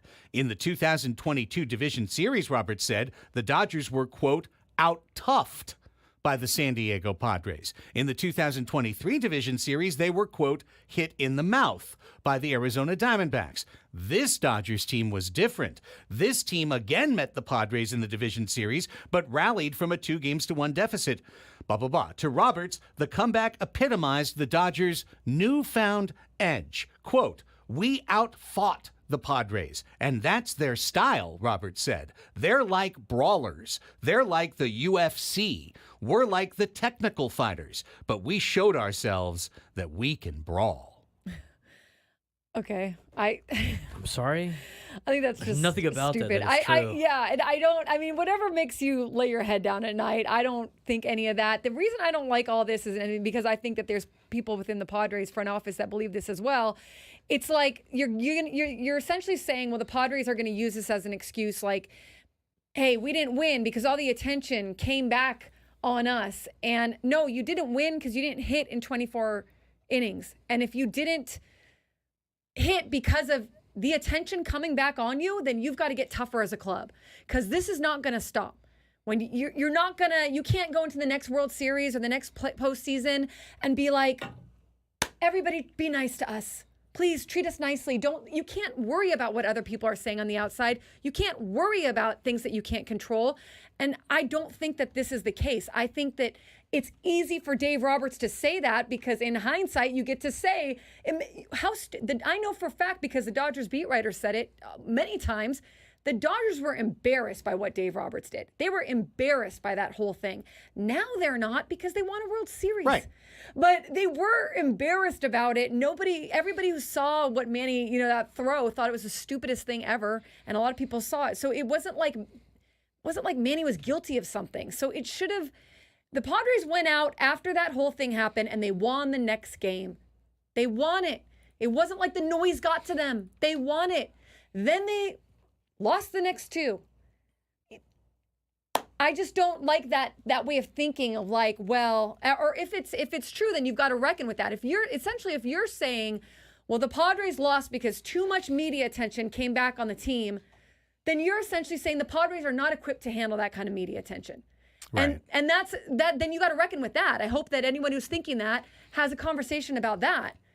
Because I don't believe it. Now, I just think it's an easy thing for Dave Roberts to say because they won the World Series, and it makes him look less stupid. Right. Well, no, I agree with you completely. And that's my point is that part one, they started this S, then they got the two results needed, then they write the after the fact, hey, this was on purpose. Wow, look at us, we're so smart. And I'm putting Ken and Dave in the same boat. They're in the same tiny little dinghy, each rowing one oar together because they did this together. And now here's the after the fact justification. That part was weird. Yeah. And dinghy, them being together was weird. That whole thing. They're tied at the hip now. It was like, part was weird. Yeah, yes. Dave and his stenographer, his hagiographer, Ken Rosenthal. There's a real credibility issue going on with all of that. And what I take issue with more than anything, okay, he's talking about his own team. He feels like his team found a new competitive gear that in the past, and he talked about a game in the World Series where the Dodgers lost to the Astros 5-1. So Game 7 of the World Series of the Astros, they were down 5-0, they lost 5-1. He goes, in years past, we would have lost this game. This team, look what they did. What they did, Aaron Judge dropped the ball. Garrett Cole didn't cover first. You were handed a game, and you want to call it your fortitude, your mental fortitude, your toughness, that now you're a street brawler. You're a street brawler that when a dude drops a routine fly ball and a pitcher doesn't cover first, you get to win a game? What did they officially hit in the World Series? It was like 193 at one point during last night. I don't look at that Dodgers team and I'm like, oh, what a tough Dodgers team now. Like, I definitely don't do that. They maybe achieved more. They overcame their own adversity because they're used to winning 100+ games in a regular season and blah, blah, blah, so they had to manufacture their adversity and their story and all that stuff because they didn't run away with it this year. They had to go through the injuries, et cetera, et cetera. But look, every team does that to some extent, but I don't agree with him like sitting his haunches on it sort of thing, like resting his haunches on it. I don't even know what I'm saying there. And Dave Roberts, why do you have to keep categorizing who we are, who the Padres are? That was going to be my thing. Like, just keep the name out of the mouth. Like, well, you know what? As annoying as it is, to the victor go the spoils. Yeah. They won, yeah, so they can absolutely. say They won, whatever and they want. get to, and if you don't like that's right, Braden. you got to play better. And as much as we want to say, I'm on both sides here. I think the Padres obviously gave them the best fight, because that's the narrative all the time. But hang the banner then, if that's what we're satisfied don't with. let Hang him the score banner if you don't want him to dance. Right, exactly. Right. You got to be better next time, and now's the time to go after it and gear up for the offseason. Right. Freddie Freeman, I thought, had a respectful, like, hey, we almost lost the NLDS. Like, that was their biggest in jeopardy. He said something along those lines. And I'm seeing in the chat maybe some other guys, Kike, maybe Teoscar, mentioned the pod, like how tough that NLDS was. That's all you needed to say. Yeah. The NLDS gave us a run for our money. Oh, those guys, they're like it. brawlers. They're like UFC. We play baseball. Like, it's a baseball game.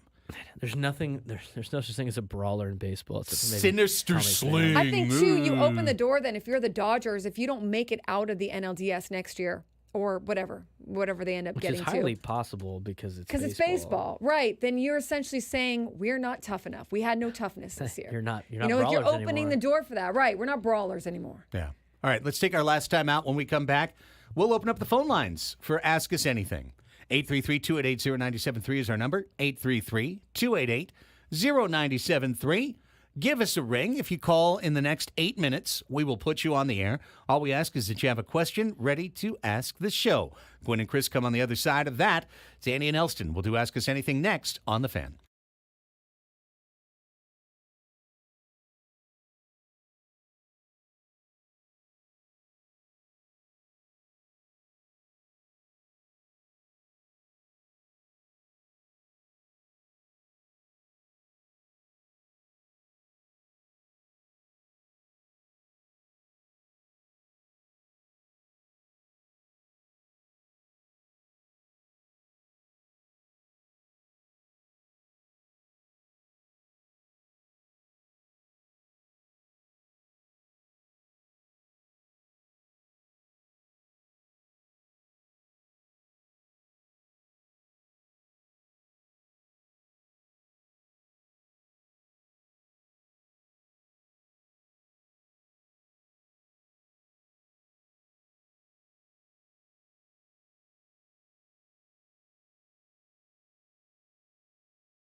back when they were in the minor leagues. Back in the early 2000s. Yeah, like very, very, very scary. So talk to BJ. Great guy, Canadian dude. We'll talk to him. Of course, we'll have our friend Media Melanie along. Yes. Crossing Streams. Some television streaming recommendations for you. All of that coming up on tomorrow's show. Looking forward to all of that. Meanwhile, we've just got a couple minutes. It's time to ask us anything.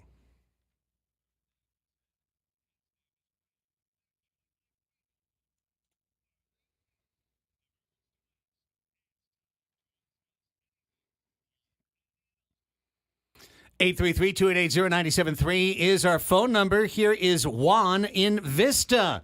Hi, Juan. Ask us anything. Yeah, I just wanted to ask if the Padres open their payroll, why not get an Anthony Santander?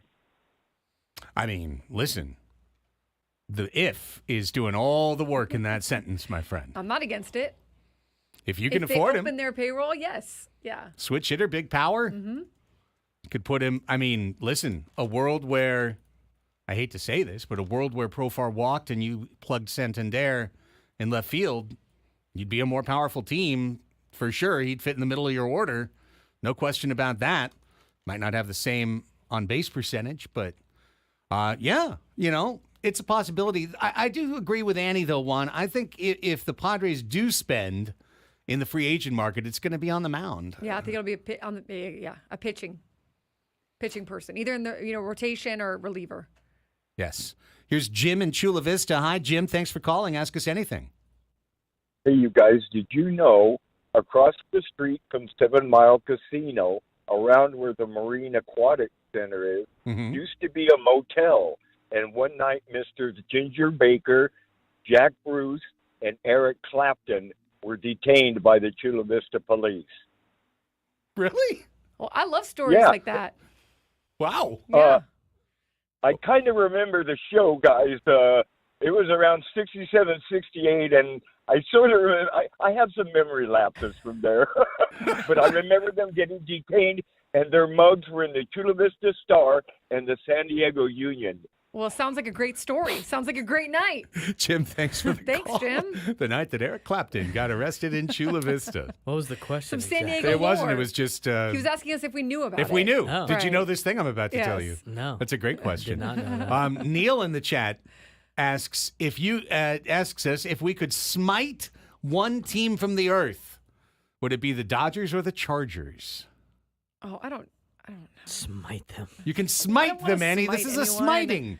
You can deliver a smiting. Smite. I me. smite thee. Like they're no longer around? Yeah. They're gone. They're gone. You They gone. obliterate them. Kind of like what was that? The leftovers. Just Yeah. the disappear. They just disappear. Easy answer. Sure. Easy answer. Obviously, it's the Dodgers. I think it's the Dodgers, too. Obviously, it's the Dodgers. Be like one less thorn in my side to Yeah. worry about. I mean, the Chargers are fine to laugh at. To Yeah, some that's true. extent. It is kind of You don't they have are to kind of contend with entertaining. them Yeah. year after year anymore. Yeah. Well, they are not here, so yeah. Favorite Halloween candy? Yeah, favorite Halloween candy. Reese's peanut butter. It's not Yeah, even of close. course. Yeah. I like Reese's Twix. Yeah, Twix are money, Twix too? are good. I love Twix. Be my second favorite, right? Those little mini Twix. There's some right here. Are they really? Yeah. Yeah. Mhm. You've Yum, missed yum, out yum, yum, today. yum. I could have been eating them. What's the most overrated candy? Smarties. People like Smarties? Brandon says Smarties are underrated. Oh, do people like them? Yeah, but some candy like people like love a lot. I don't know. Just those little Valentine hearts are deeply, deeply overrated. They're terrible. They taste like chalk. Candy corn's not I don't like overrated. Nobody likes candy corn. Yeah. That's true. It's properly That's rated. what I'm thinking of. Like, Properly rated lowly. Well, we'll tell you tomorrow. All right, everybody have a safe and happy Halloween. Yes. We're back with a Friday show next. Bye.